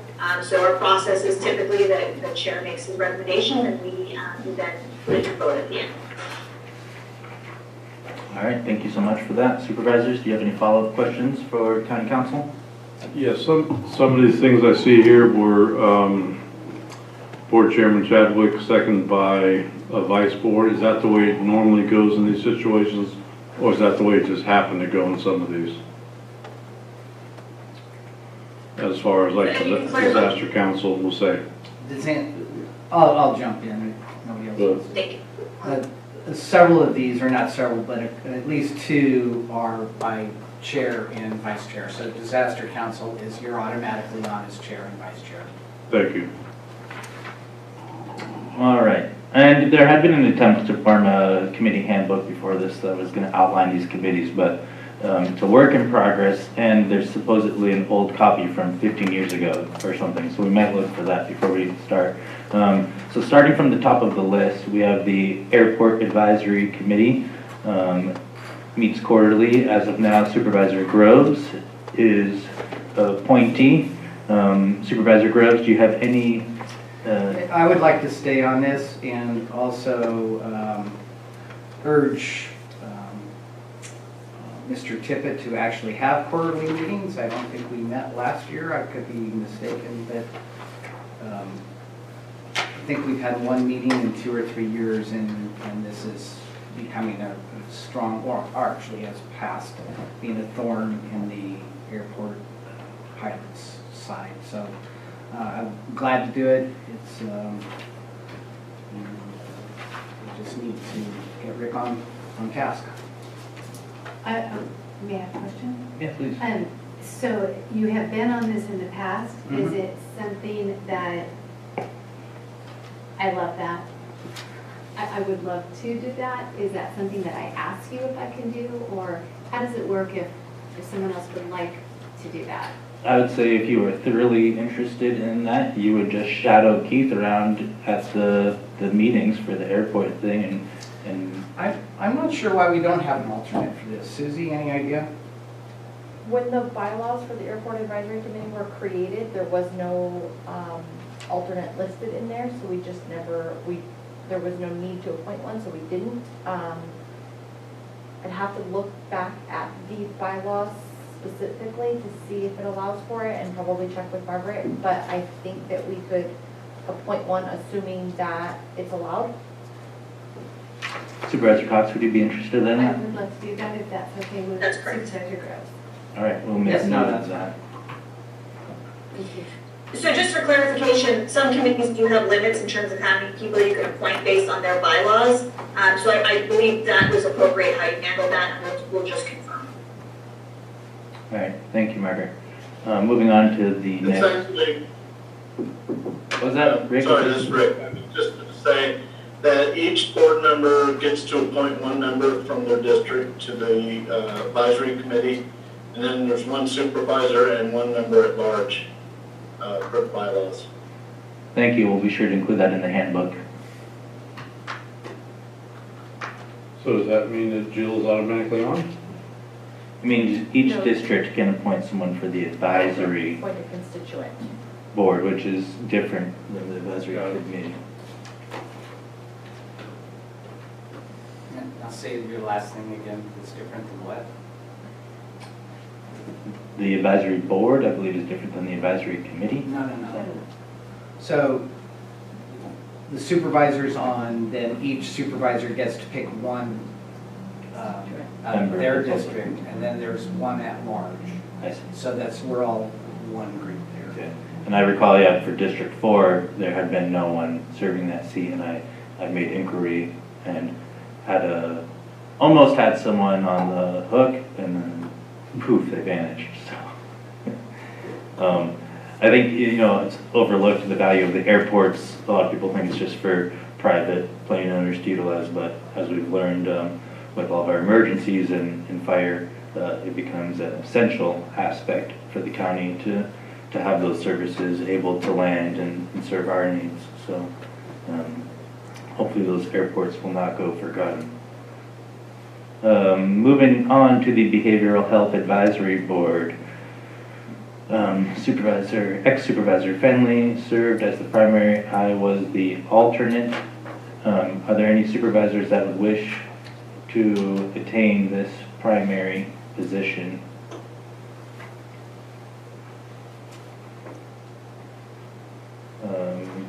Well, as alternate, I'm happy to take that position, and I would ask that someone volunteer to take my position as alternate in that. If you don't volunteer, I'm going to pick. I'll work as alternate. All right, thank you, Supervisor Frazier.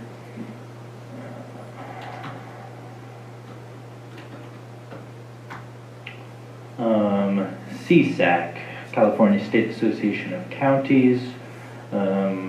Ex-Supervisor Morris had that position and Groves as alternate. I would request that you take that position as primary.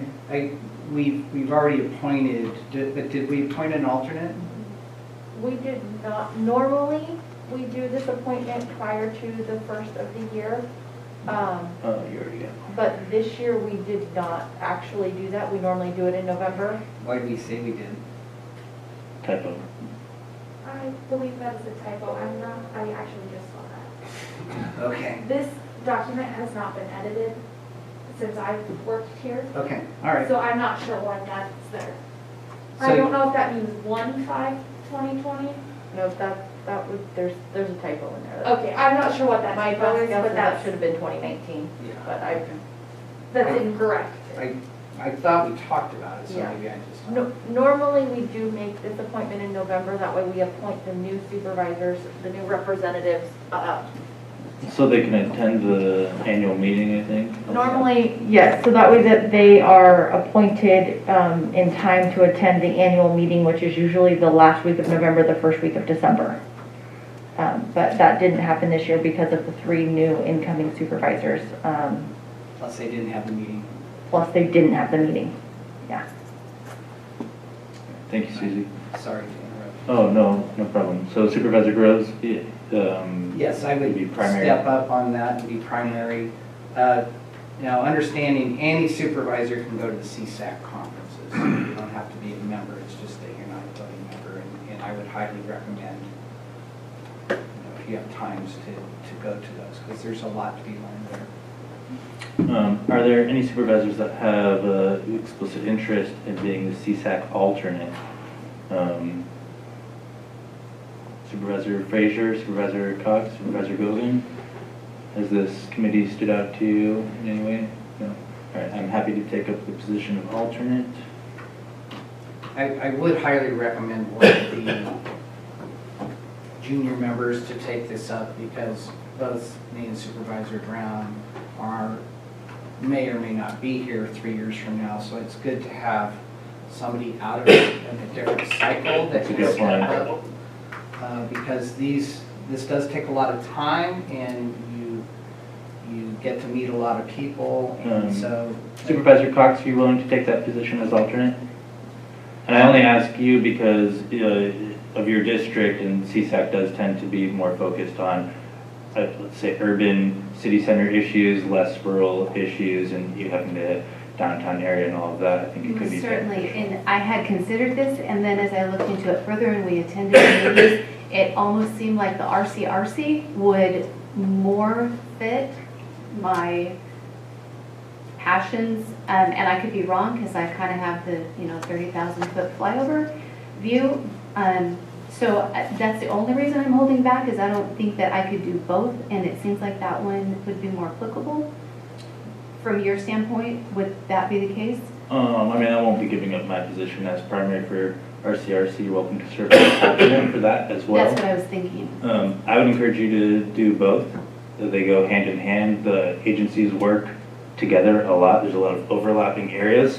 And just because you're an alternate doesn't mean you have to attend every meeting. If Keith is unable to attend a meeting, you can take up that position.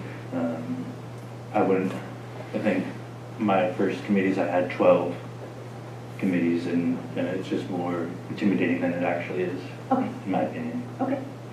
Is that right? Yes. All right, thank you. You may want to ask if anybody else wanted RCRC. We'll get to that. Yeah. All right, moving down, we have the Child Abuse Prevention Council. I am the current primary on that. I'm happy to remain primary on that and would ask if a supervisor is willing to become alternate for that. I will do that. Thank you, Supervisor Gogan.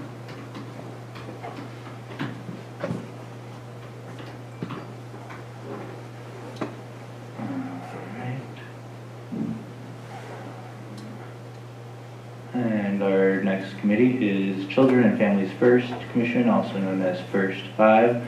Supervisor Groves. I missed Oh, LCC, sorry. saw child 2 times in a row and just skipped over them. Or the childcare one, independent? Child Care and Development Planning Council, LPC. I can remain primary on that, and again would ask for an alternate. I will alternate on that, Luke. All right, thank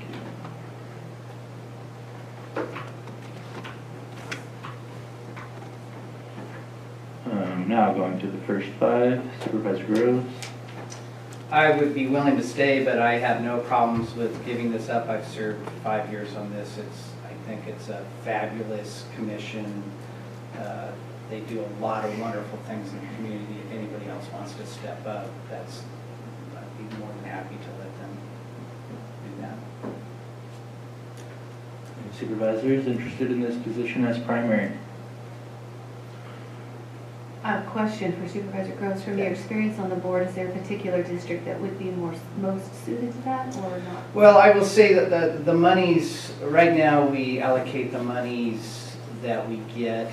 The first priority is for the outlying, not daycare centers, they'll shoot me when I say that, but the early learning centers. So like Coffee Creek School, I think Xenia has some, Hayfork. But then most of the rest of the money goes into more Douglas City to Learville, so pools and other things. So we get a pot of money and then we allocate it to other things. We don't spend money except we allocate to other organizations. In the past, we've given to soccer, to other things like that. Mm-hmm. So we, of course, like everybody else, have dwindling monies and have focused down, narrowed down to what we have the highest priorities. But it is, I mean, it's an important commission that does a lot of good. Mm-hmm. Okay, if no one else is interested, I would do that. Oh, I think that's great. Thank you, Supervisor Coates. And congratulations on your 5-year completion. Thank you for your time served. It's a well-deserved degree. Just like that, 5 years. 5 years. First 5, man, that's it. It's in the bylaws. All right. Our next committee is the Calusa Glen Trinity Community Action Partnership, CATP. It looks like I am the primary on that, and I would, at this point, ask if someone would be able or interested in taking my position on that. And we also do need an alternate serving, and we also do need to find a new member of the public to replace Sandy Bechtold's seat. So the background on this committee is there's a variety of services, and I don't want to try to speak to the details too much, but it's a combination of the 3 counties working together and using their funds for the greater good for better matching, is my understanding. Dr. Coons, would you like to speak to this committee? Yeah, it is. It's a 3-county coalition, and you have a voting member from each county, from a board member, and it deals with low-income poverty situations. It was heavily involved with the food bank and a few other fundraising, and we definitely need to have a voice in there because we're not the primary, so it's nice to have a strong voice on that committee. Okay. Where did they meet? Well, they usually meet in Glen County when they do meet, but through Zoom. We've been doing it Zoom now. Okay. And many times we did meet in Reading. And often both myself and Supervisor Shadwick were present at those meetings. I'll go ahead and take that. And we would look for a second supervisor. Supervisor Frazier, seeing that you're only on one. I'll do that. All right, thank you so much.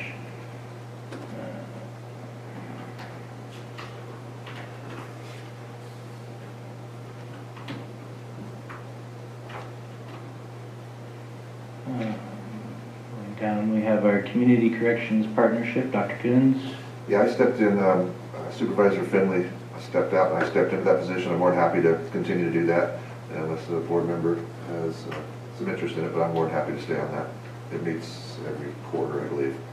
All right, I think that'd be appropriate, thank you. A little backstory on that at all? It's a voting committee. We get so much money a year through the community corrections, and the committee determines where that funding goes, much of it is spent through the mental health system and through the probation. But we have our Superior Court judge on there, probation officer, the lieutenant from the CHP, sheriff, Connie from mental health, myself. I think we have a court administrator. So it's primarily a oversight for the funding that's allocated to the county. Thank you, Dr. Coons.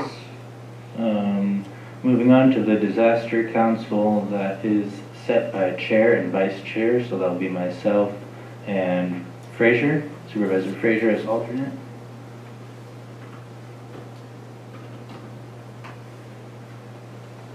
Next committee is our Emergency Food and Shelter Program, local FEMA board.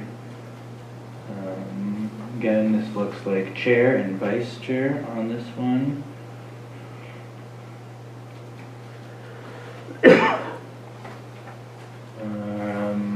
And again, with this next committee, Emergency Medical Services Advisory Committee, we have chair and vice chair on this.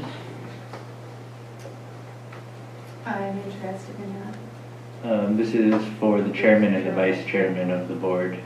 So these are set as the appointments of chair and vice chair of the board. Does that make sense? Yeah, okay. So whoever is the chairman and whoever is the vice chair is appointed automatically to these positions. Oh, got it. All right, thank you. So our next one is Environmental Services, JPA. As it shows there, this is an RCRC subcommittee. I'm the primary on that. I'll remain the primary, and Diane Rader, our solid waste, is the alternate on that, and I believe she will remain on that as well. Dr. Coons? I believe so, yes. All right. Our next committee is the Secure Rural Schools, or Forest County School Coalition. We need 2 supervisors to step up into this role. So let me explain. This really isn't a group. It's basically we're asking a supervisor to, it wasn't until last year we had an alternate, but we're asking the supervisor to overlook and watch what's going on. Basically, when we all go back to Washington, D.C., you know, we always pitch to our local congressman to reinstitute it. But so it's basically just watching out if there needs to be a letter of support written, you know, come to the board and do that. But there is no, you know, group or meetings that you deal with. So it doesn't take much time, but it just keep an eye on it. Are we effective? Are we effective at this? Are we, well, we make in the past, so basically we've come to kind of this equilibrium with our representatives, and that's that you go there and say, we need real schools, and they say, yeah, we're working hard, but we've already convinced our people of that. It becomes much more of a big political, higher end game that we're not terribly effective in, because that's, you know, above our pay grade sort of level. But if you're meeting with the Secretary of Ag or whatever, I mean, it's always good to throw this support in. So, and just because we've reached this in the past doesn't mean we don't need to still have people push and pay attention and watch. And I don't know, for 10 years we've been told it's going away, and they just give us a little less, a little less, a little less. And it's extremely important to Trinity County, and it's really, really hurt us drastically, this drop of the monies. So And I will help with that. Thank you, Supervisor Cox. And could you get an alternate? I'll alternate that. Thank you, Supervisor Godin. Our next one, Golden State Finance Authority. Again, this is an RCRC subcommittee. I will retain the primary, and Supervisor Cox, you had expressed interest as alternate for the RCRC, which would also include these subcommittees. Are there any other supervisors that were set on the RCRC committee? Seeing none, I believe it would be appropriate for Supervisor Cox to have that alternate position on Golden State.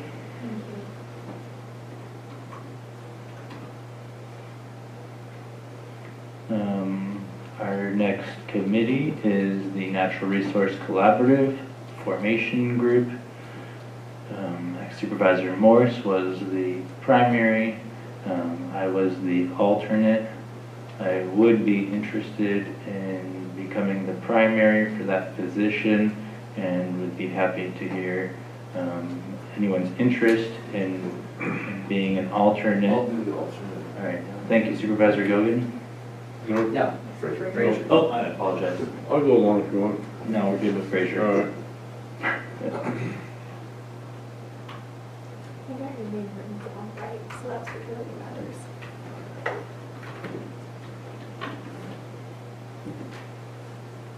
Next committee is the Highway 36 Committee. This goes to the 5th District Supervisor automatically.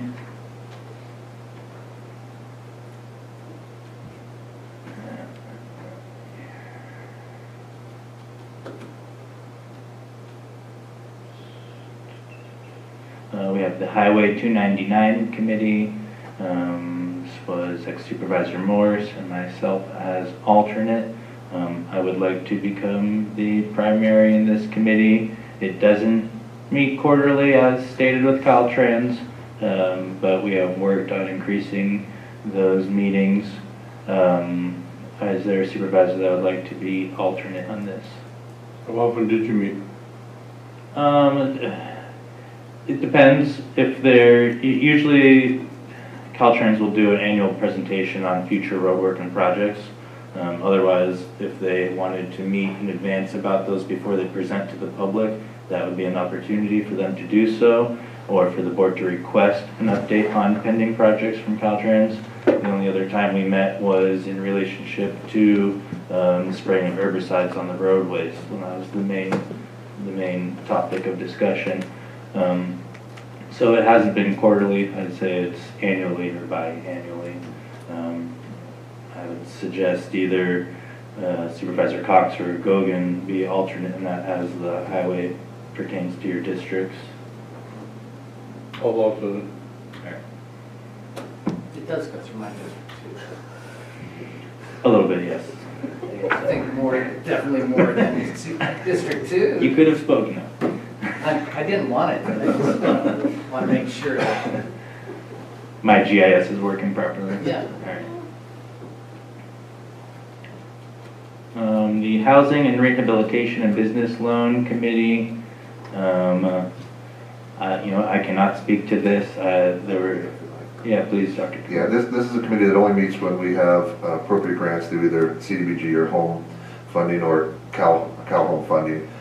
It's designed to be an oversight committee. If we are loaning these funds out, we apply for them through HCD. If the county receives them and we're doing housing rehabilitation, this also says business loans, but we also can do first-time home buyer programs. So if the county has that program, then this committee, after the staff makes a recommendation to approve to loan these funds out, this committee meets and it's kind of an oversight committee. That right now we don't have that program, so there wouldn't be a meeting. But with Susie on board, there's hopes in the near future we can have a program like that again. But as of right now, it won't meet because there are loans to oversee.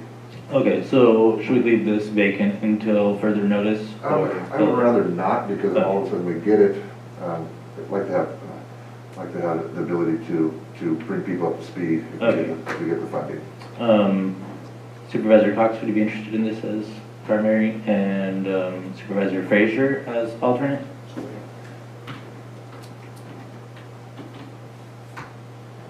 Our next committee is the Local Agency Formation Commission. Supervisor Groves, would you speak to this, please? Yeah, so LAFCO is not part of county government. That Rick will bang that into your head several times. But this is an oversight of all the small districts. So if, for example, the Junction City Fire wanted to expand their district, they'd have to go through the LAFCO. All special districts, hospital, water districts are under this. We also have to, our main thing is that we oversee district updates.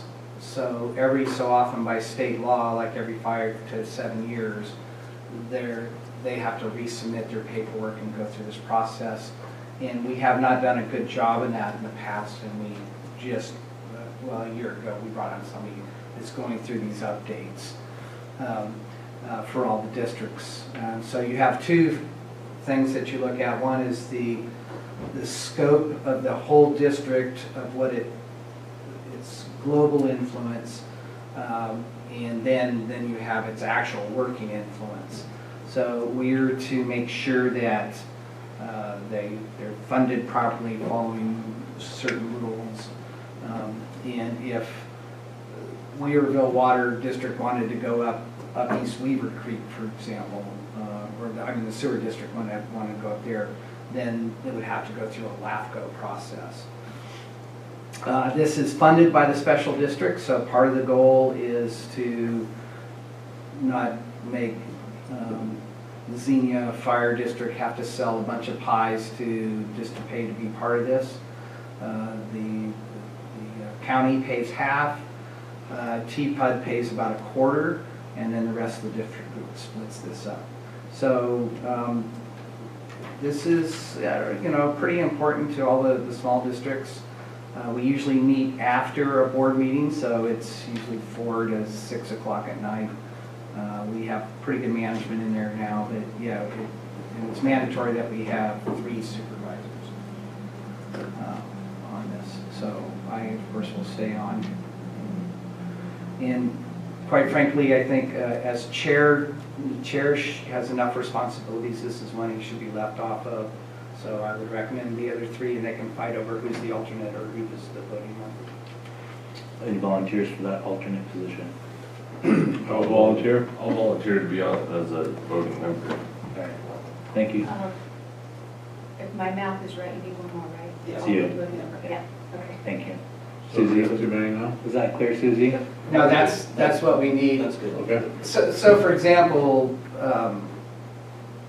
if somebody can't make it that day, or they have another meeting, it's good to have an alternate at that board meeting. Then you can just say, hey, can you step in for me today?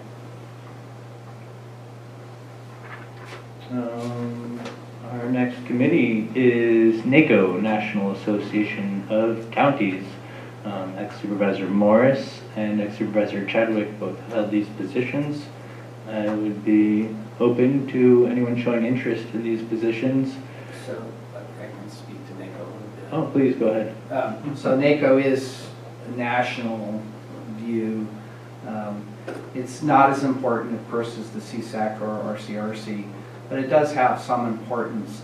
The downside of this one is that you have to travel to Kentucky or Wisconsin or wherever, and this can eat up a lot of your travel budget.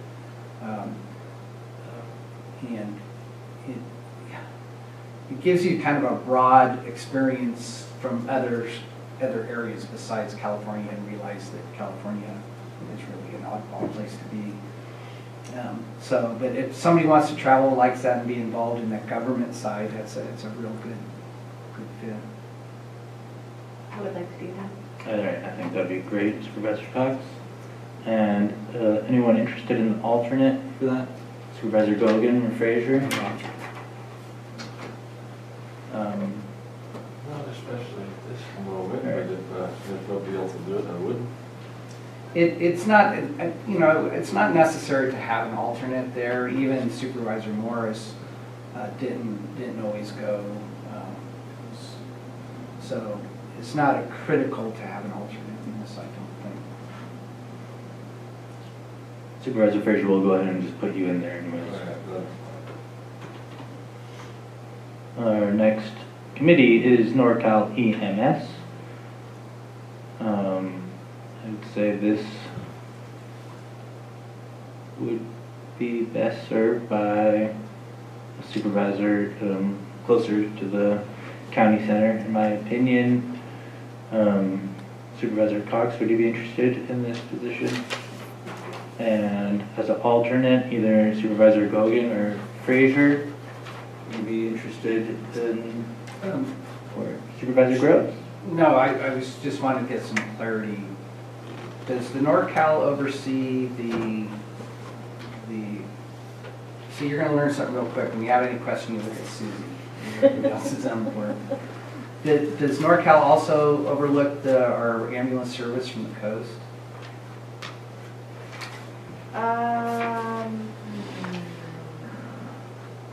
They might. Because I was just gonna make a suggestion that the Hayfork supervisor should. There's an EMS from the coast that I think covers the Star Group.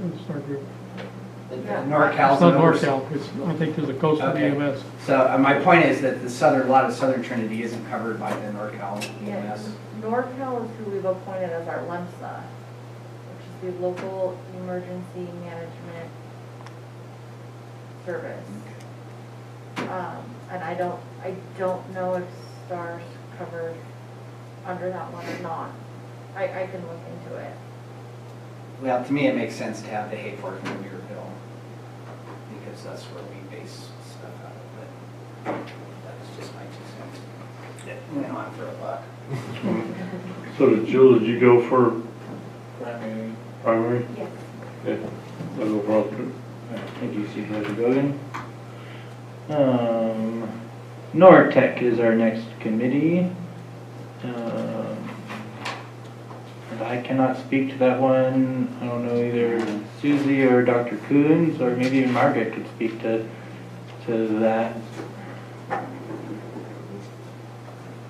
I believe, and I might be totally wrong, but I believe it was reviewing essentially employee policies and implementing mandatory trainings as they become updated so frequently. I'm familiar. I'm at a loss. I can read the description online. And I think on our master committees list, we might have an old description. That's what I was looking for. It's a special district formed by a joint powers agreement between 10 rural northern community counties: Butte, Del Norte, Molassen, Modoc, Plumas, Sierra, Shasta, Siskiyou, Tehama, and Trinity. NORTEC is governed by a 31-member workforce investment board and a 10-member governing board. The the workforce board, represents the local private sector and agency interests and Butte. The governing board represents the local county boards of supervisors. NORTEC administers federal and state job training funds, which are subcontracted by NORTEC to local entities in the 9 consortium counties for local service delivery. That's all I got. Thank you very much for that, Emma. Having said that, yes, please. Hi, this is Liz Hamilton with Health and Human Services, and this board directly supports our local SMART Center with those LEO funds, which we refer a lot of our services through with the CalWorks program. Thank you very much, Ms. Hamilton.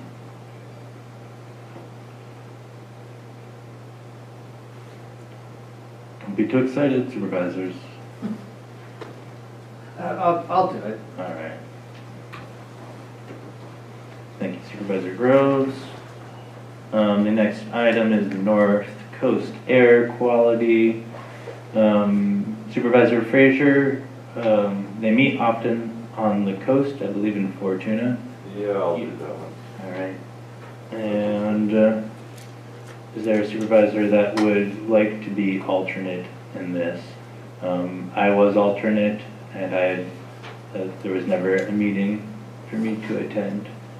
But I think it's a pretty low-key committee. Supervisor Morris served on it, so I can't speak to it as far as the details. But is there a supervisor that would like to be alternate? If not, I'm happy holding that position. So as your role as alternate last year, did you attend? Was it I attended there were no meetings that I attended of the Air Quality Management District. Are you interested in that as alternate?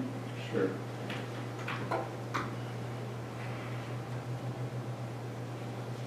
Our next committee is the North Coast Resource Partnership.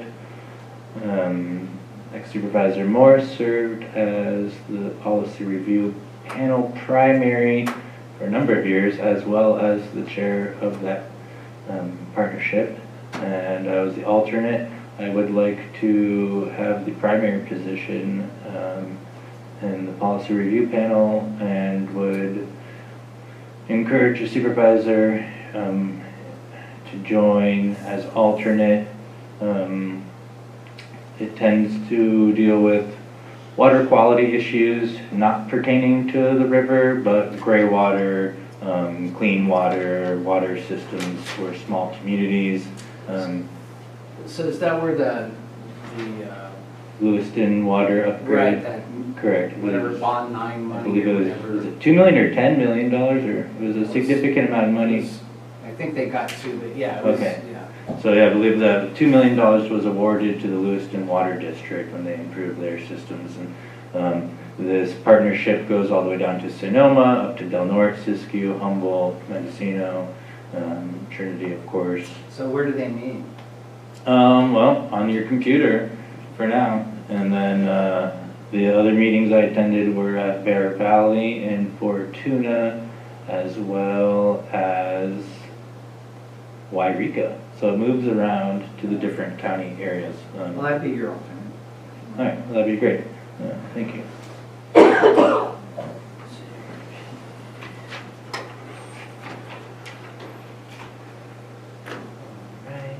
Our next committee is the Northwest California Resource Conservation and Development District, also known as RC&D. We had ex-Supervisor Chadwick and ex-Supervisor Morris. Supervisor Gogan, I know you had expressed interest in the RCD, and I believe you as well, Supervisor Cox.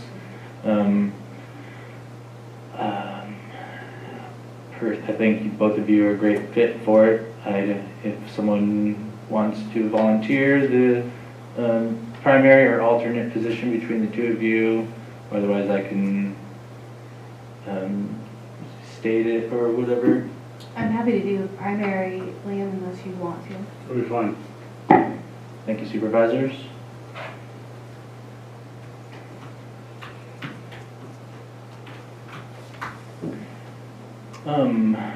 Partnership in Action for Trinity Health Path. I've served as alternate on that.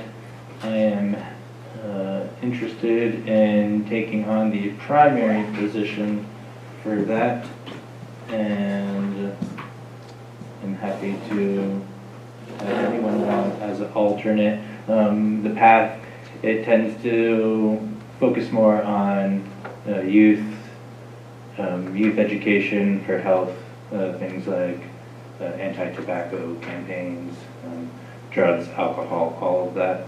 So it tends to deal more with the youth. Having the high school in District 4, I feel it's appropriate for me to have that primary position, mostly because of that, and having served alternate. Is there another supervisor that would like to be an alternate on that committee? I'll do that. Thank you, Supervisor Cox.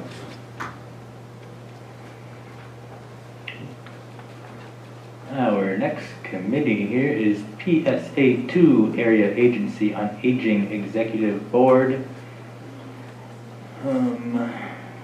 Supervisor Gogan, I see you had expressed interest in this. Are you happy serving as the primary on this board?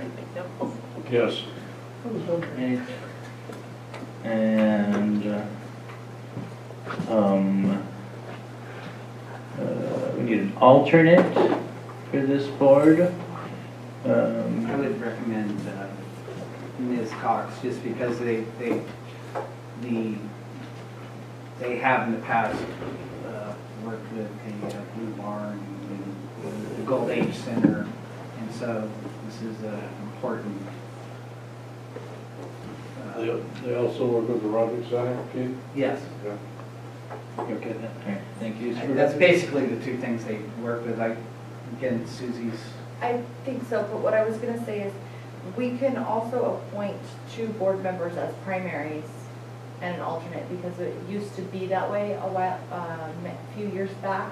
We used to have 2 primary board members, and then actually Sandy Bechtel served as the alternate. And then I believe a few years ago, Supervisor Morris opted to switch with Sandy, who was willing to take on the primary position. So I don't think we are required to have a public member in this. Yeah, it could be either way. You can have 2 board members or a board member and an appointee. I sat on this when I was at Shasta County. I sat on the PSA2 with Supervisor Les Baugh. So we can have an appointee if you want. I blame the PSA2 for why I'm here, because that's where I first met John Finley. So, and if they do ask you to sit in on the grant review, say no. It's a 4-day process. They suckered me in my first year. You learn everything about the PSA2, and it's a wonderful committee, and it serves I think 5 counties altogether. But it is a 4 to 5 day grant review. And I'm saying it in jest. You should, if being new members, you should sit on that, because you'll learn so much about the PSA2. So why don't we make them both primary and look for an outside person to. Yeah, because Sandy needs to, we have to fill that seat as well. So we can post a notice of vacancy for an alternate if that's the board's pleasure. Okay. Jill, are you second that? Yes. So for PSA, we have Gogan and Cox. And it sounds like we will post a vacancy for the alternate position. And do we not need a position then for the board member spot? Supervisor Cox and Gogan would basically Okay, fill those 2 all right. positions. Okay, sounds good. Thank you. Our next committee is RCRC. And as we discussed, I'll retain the primary, and Supervisor Cox will be alternate.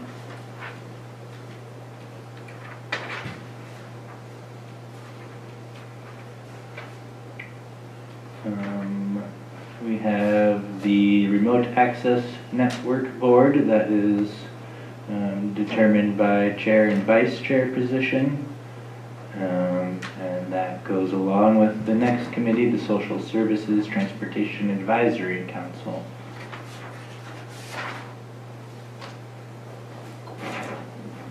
Which brings us to the Solid Waste Hearing Panel. Supervisor Groves?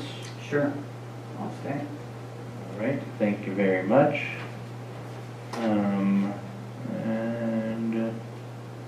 we have SCED, the Superior California Economic Development District. Ex-Supervisor Chadwick had been primary, and myself had served as alternate. Are there any supervisors interested in these positions? I'm happy retaining the position of primary, or working up to primary, and would ask someone to join me as an alternate. No one was interested. The one meeting I attended of this, I found it incredibly interesting and valuable. They do offer, and Supervisor Cox, I would maybe recommend you, if you're interested, at least to serve alternate, if not primary, as it deals with mostly small businesses and lending opportunities. From the one meeting I attended, I felt as though the awareness of this program could be greater for our local businesses on some of the funding opportunities they offer. It's small loans and long payback times. If you would at least serve as alternate for now, and then maybe down the line consider. I'll take the alternate. All right, thank you. You're going to take the primary, Jeremy? And unless someone else is really interested, I'm happy to relinquish that if someone is interested in it. All right, moving on. I've got the Trinity County Commission on Aging and Supervisor Groves. With all honesty, since I've sat on this for 5 years and we've never met, I'll stay on. All right. It's an aging committee. I thought it was because you're the oldest guy here.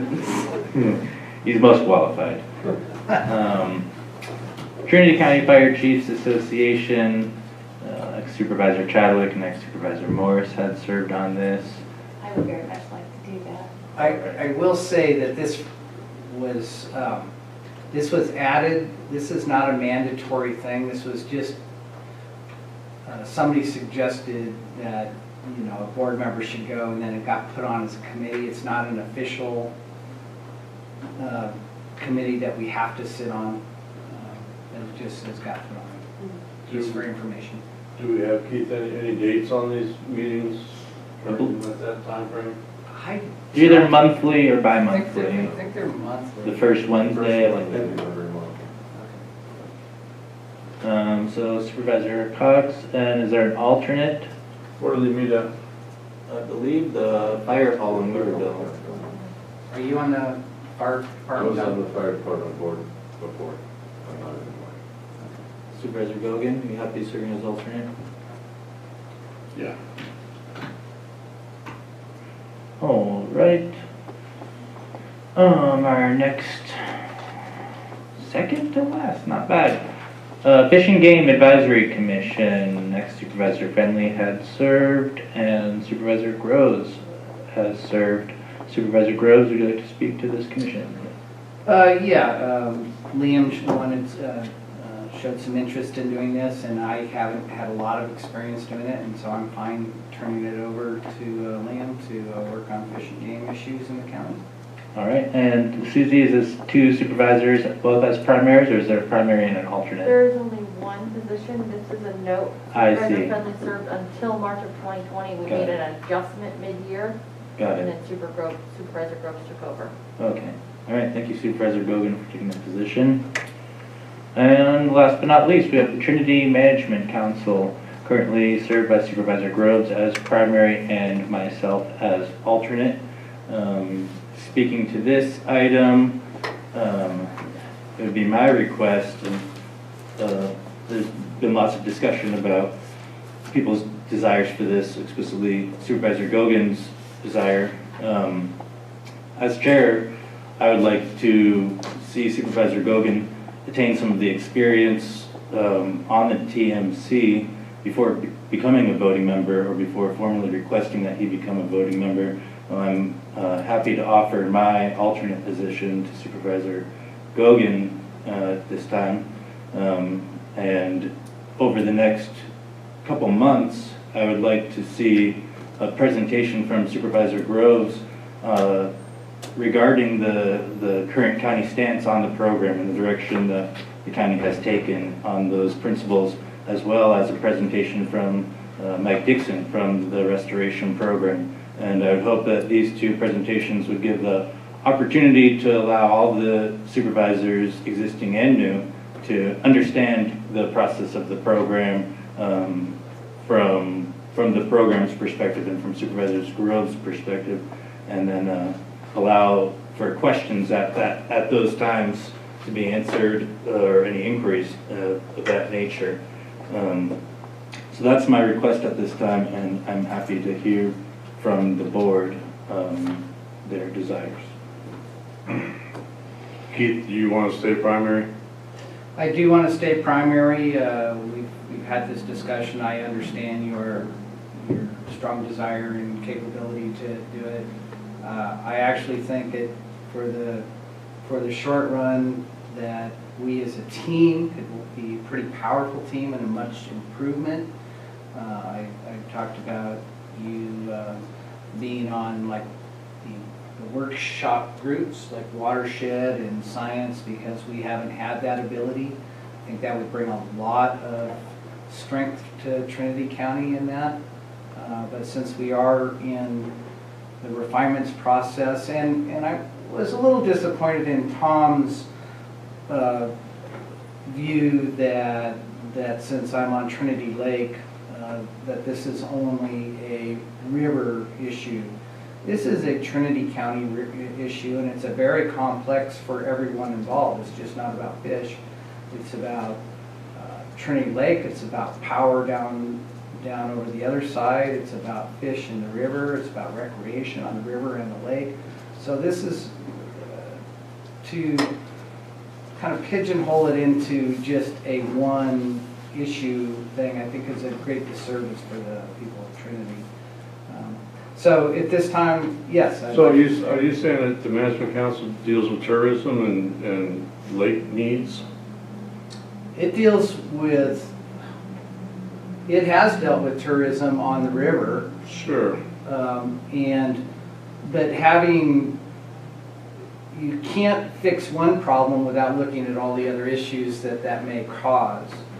So, I mean, can throw an extreme out. If you remove the dam, fishing probably would get better, but Trinity County would lose $8 million worth of electricity every year. So, I mean, it's. I understand the change. You can't push. Sure. As a supervisor, if this was just for my district, I would have different views. I have to represent the whole county. And I think the county, we do need to, we have a strategy with the old board, and I think we need to come up with a new strategy for the existing board, how hard we want to push. And I think that's just going to take some time, and I totally welcome your input and strength of your knowledge of the river onto that process. And Supervisor Gogan, I would add that by taking my seat as alternate, it does put your fishing expertise into the room where you can voice those opinions or ask those questions that aren't necessarily being asked. I think there would be incredible value to that, as Keith mentioned, working together as a team, giving some time to allow the board to understand the program as a whole and the county stance on the program as a whole, and then revisiting the topic maybe in 6 months down the line if you're still interested in the primary position. I am still interested in the primary position. I'm familiar with TMC, TRP, every entity in there I've worked with. Not just for 5 years, but for 30 years, 3,000 fishing trips I've done there. I'm extremely familiar. I've been on Tamlag. There is nothing in this group that I do not have more experience in than the primary right now. Not one thing. And I think I would serve this board. I think Keith's done the best he can. I give him kudos for that. But when it comes to who would be the best on this board, who knows the most about restoration, management council, and all the things that go along with it, undisputedly, I know more about this than Keith, and I'm not trying to belittle him. It's just because I've been a guide for 30 years and I've done 3,000 trips on this river, and I know it inside and out, and I've worked with everybody inside and out in this group. And I would like a vote. I would like a vote on this. We're at a critical time in this river right now. As Keith knows, the amount of fish are down. Waiting, for two things waiting does. Doesn't help anything. And the second thing waiting does is give the public perception that we're just going to wait it out. And I think to say what Tom said was fine and all that, and not 300 signatures and 25 guys want me to do it, that says a lot. But even without that being said, I'm not playing myself up here, I'm hard to beat, 30,000, 3,000 plus trips on the river, 30,000 hours on this river. I have worked with everybody in this thing. This is not new to me. I don't need to get up to speed. I am up to speed. I know what refinements are. I've read the headwaters. There's nothing I do not know about in this Trinity Management Council, and I think that I would like to be primary. I think it deserves to be primary.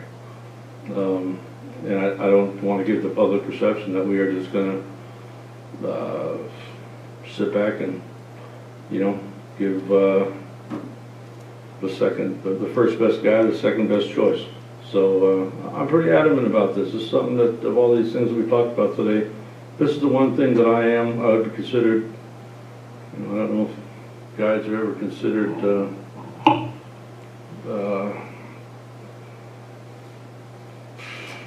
best at anything or top of their field, but I've probably done more fishing trips in this river than anybody in this river. So my skills, my level are pretty good in this thing. I'm up to speed. I like to go. I like to get a vote. I know how Keith feels, and some people may feel this is a conflict of interest with the group I'm on, Friends of Trinity, which I'd be willing to separate myself from. And the TMC, it's not a Brown Act committee. It's just an advisory committee, so I would have hopefully no conflict of interest there. But there is some sort of conflict of interest already on the TMC where they vote on their own budgets. So there's somewhat conflict of interest already going on there, which probably won't stop. This I don't want to take a hard stance day one on much. But I will on this. I mean, this is something I firmly believe that I am the best person for this job, no doubt about it. So that's all I can say. Thank you, Supervisor Gogan. Supervisor Groves, would you like to respond to that at all? Yeah, I'm not here to start a fight on the first day. Me neither. And but the reality is that we are in this process, and your views of the Friends of the Trinity are extreme views to what the past board has looked for. And so I don't think, since it's kind of shocking to me that you didn't step off of that in June when you were elected. Step off of what? And the Friends of the Trinity. Friends of Trinity is just a small group of guys that get together. It's not a C3. Can I finish, Supervisor? Sorry. Okay, thank you. But you have lobbied U.S. Representative Huffman on removing monies from this group, trying to change it to a FACA group. And those in themselves may or may not be bad ideas, but the fact is that is not the political view of the county at this time. And so to go in and charge in without having any idea what two new supervisors think or the two other ones. And I'm the only person that's been on that board for 5 years that actually answers to the people. And not once in that 5 years did you ever come to me with your opinions on that to work on what we could work on. So I think there's, granted, your understanding of fishing in the river is high, but there is a overview that the county has taken, and I think your first step is to change the county leadership as a whole on what we feel is important is before you just step in there and start acting as a member of the counties without having support of 4 other members. And what is the county's overview that you're talking about? I don't know why.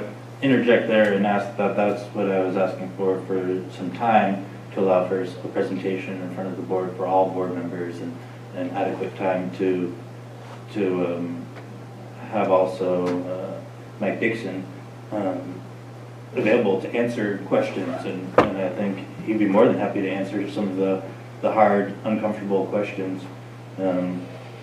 As chair, I'll stick to my initial recommendation, and as for the voting element of the committees, the voting is done by a 3/4 majority on the recommendations of the chair as a whole. And so if you feel that that my recommendations are not what you want to vote on, then you can offer an alternative motion to that when the time is appropriate. Does that make sense procedurally for all supervisors?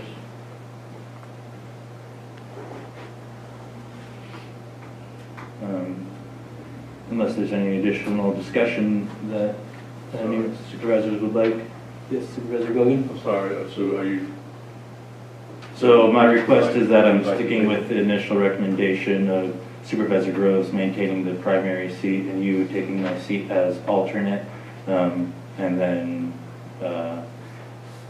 being able to have time in the next couple of months for you to thoroughly address your concerns and questions and the other supervisors to the elements that the county has on its stance regarding the program and its asks with the program, and also for Mike Dixon to have time to build a presentation and present in front of the board and be able to answer questions that you feel are appropriate.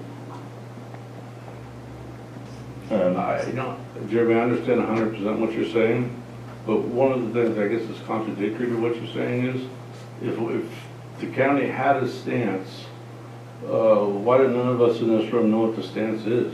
We've had a supervisor on the TMC for quite a while now, and if there is a county stance on the TMC, what is that? I mean, I don't know what that stance is. Supervisor Groves, if you'd like to speak to that, you can. Otherwise, I'm happy to move for on. example, the stance is not to defund the program down to $4 million, as you advocate. That's one of the stance. The stance is to work within the program and try to gain some, as much as we can, understanding that the program is extremely flawed and there's only so much we can do. You will find out when we go to closed session legal issues that we have made stands on that aren't public. I think it's a huge, for this board to say, okay, they're at $11 million, we want to go back east and say, okay, $4 million is all you get, and we're going to blow this program up because you're doing a crappy job, or we're going to stay at status quo. I think that's a huge decision that this new board has to make that decision where the old board had made a decision on that. So, and that's just an example. And I understand that example. So I'm going to throw a few things at you. First of all, defunding the TRP restoration program. And I'll give you proof to that is if they continue to get through $10–11 million annually in budget, as you've seen, they're not going through refinements like they should be. Like was mentioned, that should have been done 2 years ago. They are keep plowing ahead with their projects. They need to be defunded down. Believe me, I am wholly for restoration. I'm a fishing guy. I want nothing more than fish in this river. But if they keep on getting funded, as you've seen, and if you look at the Headlands Water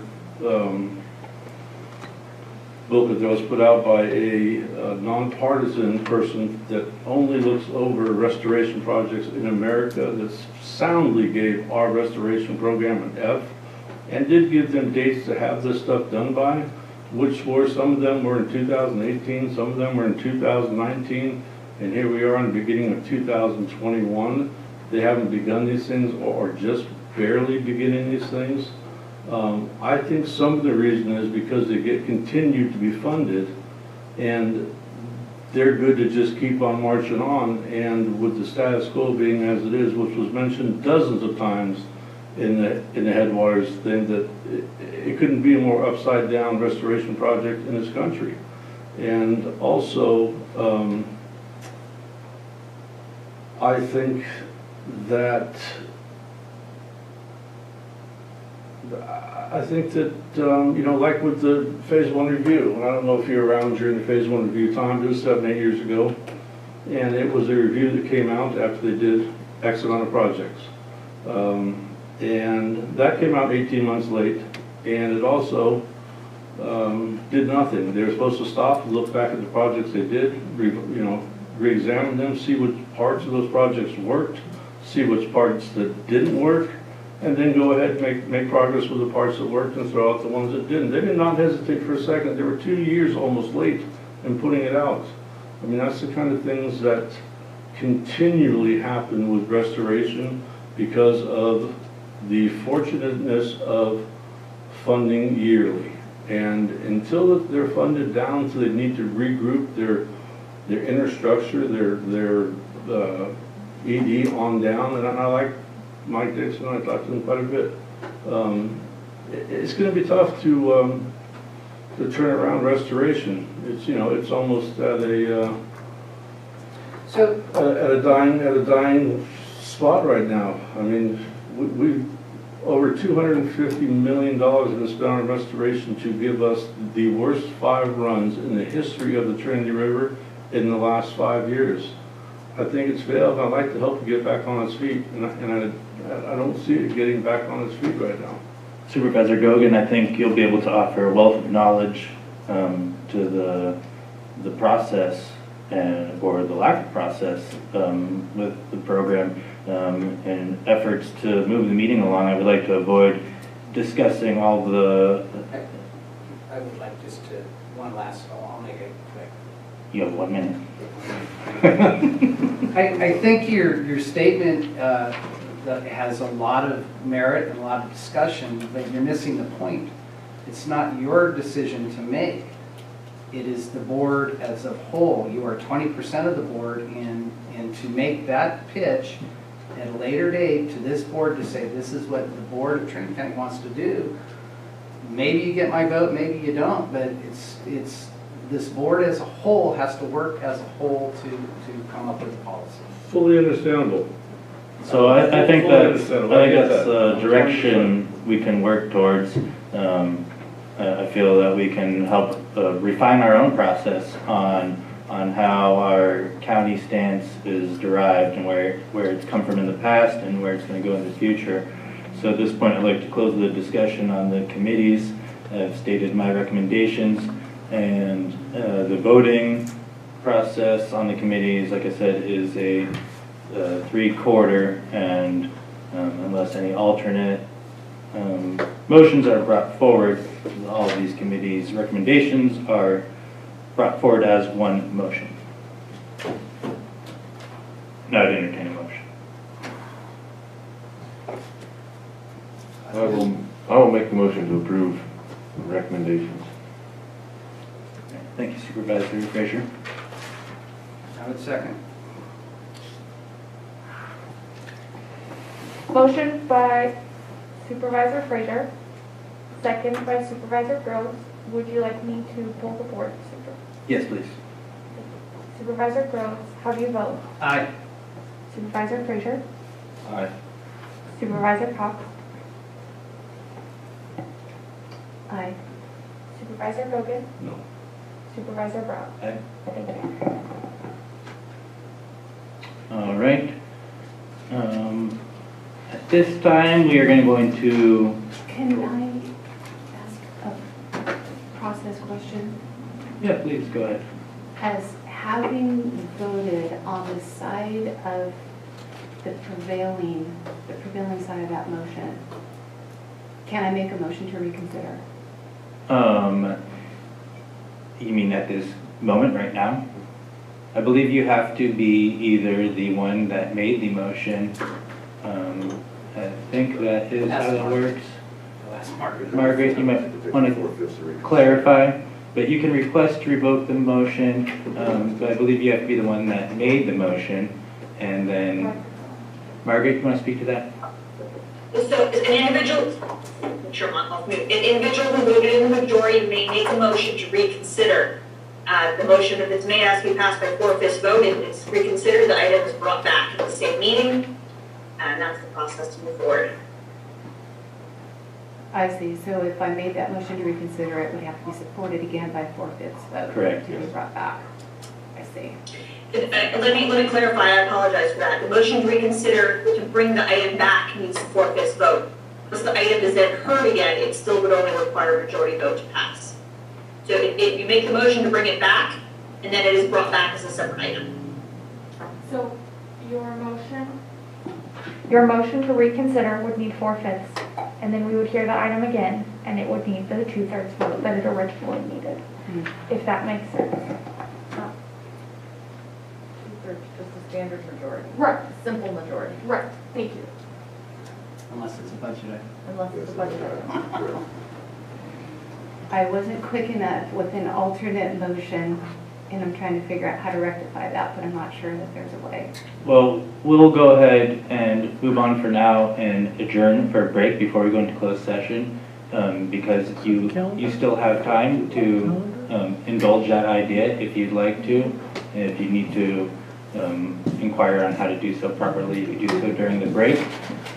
So I would ask that we go ahead and take a 10-minute break, and we will be coming back for our closed session item. 6.2, 6.3. Oh my goodness, I'm sorry.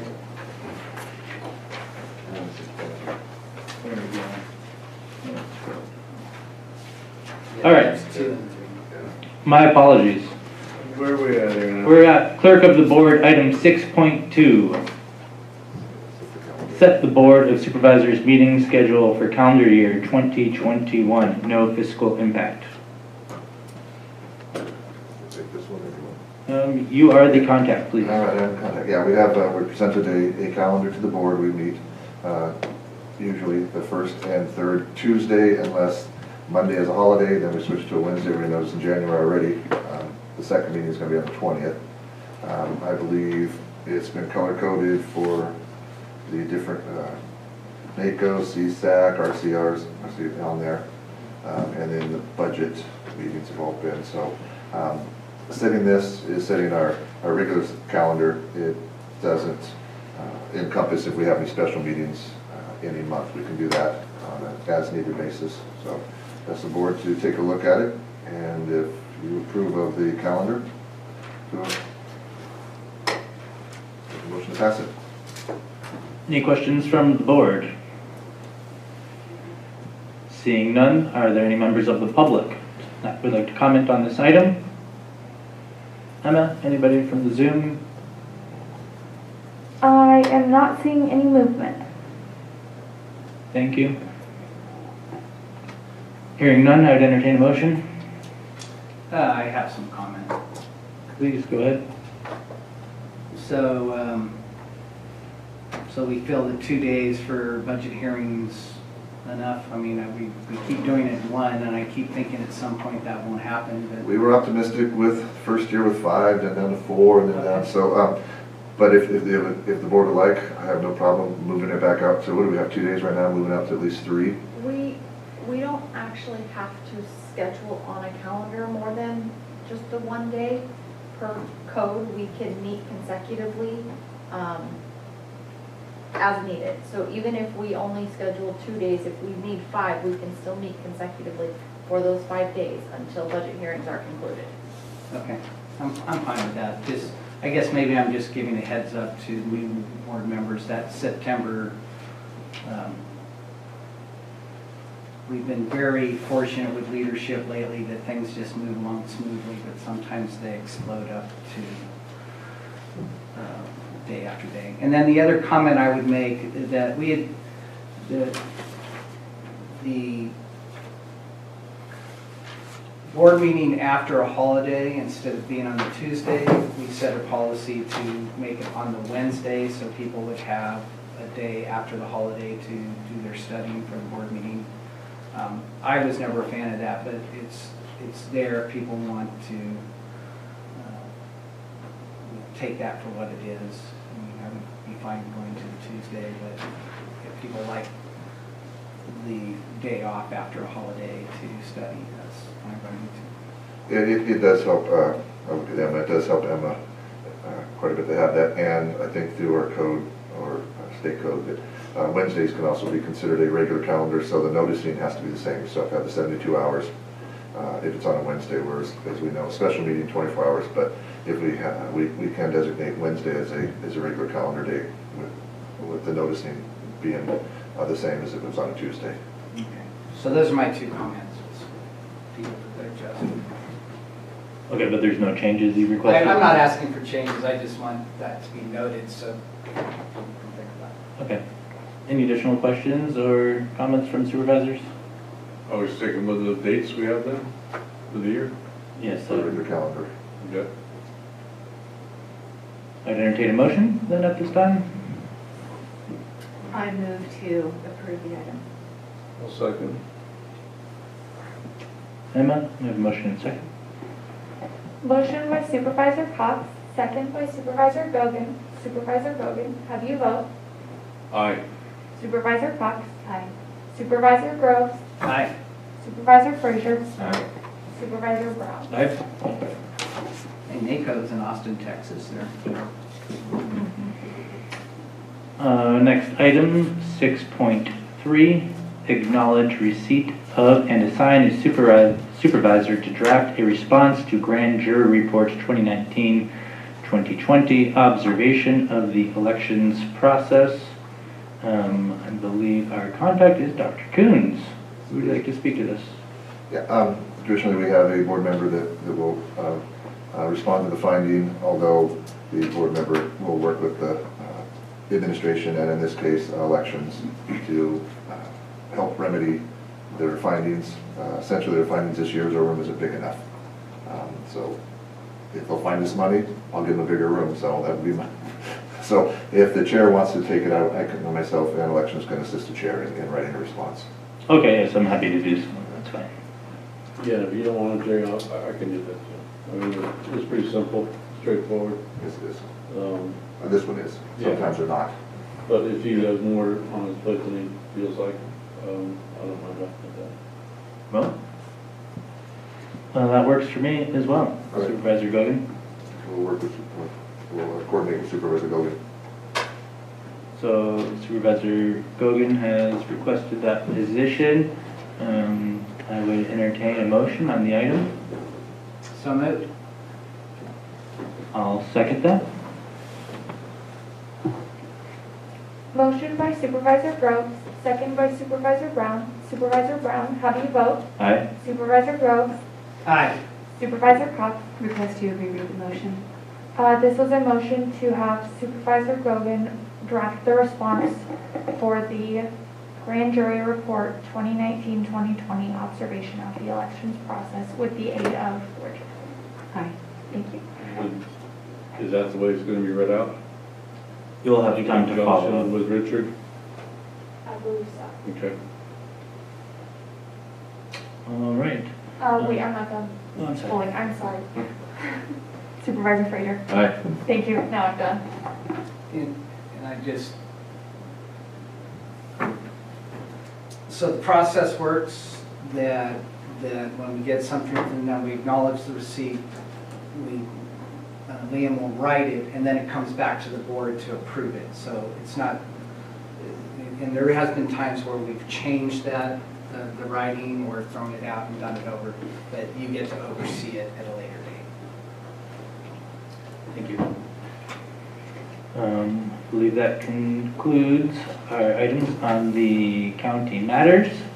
So we will go into a 10-minute recess before we go into closed session. Thank you. You have to read the closed. We're going into closed session, item 7.1, Government Code Section 54954.5C, conference with legal counsel, existing litigation, number of cases 1, Trinity Action Association, Inc. versus Trinity, County of Trinity, Trinity County Superior Court case number 19CV001. Thank you. Public comment? Comment? Any public comment on this item?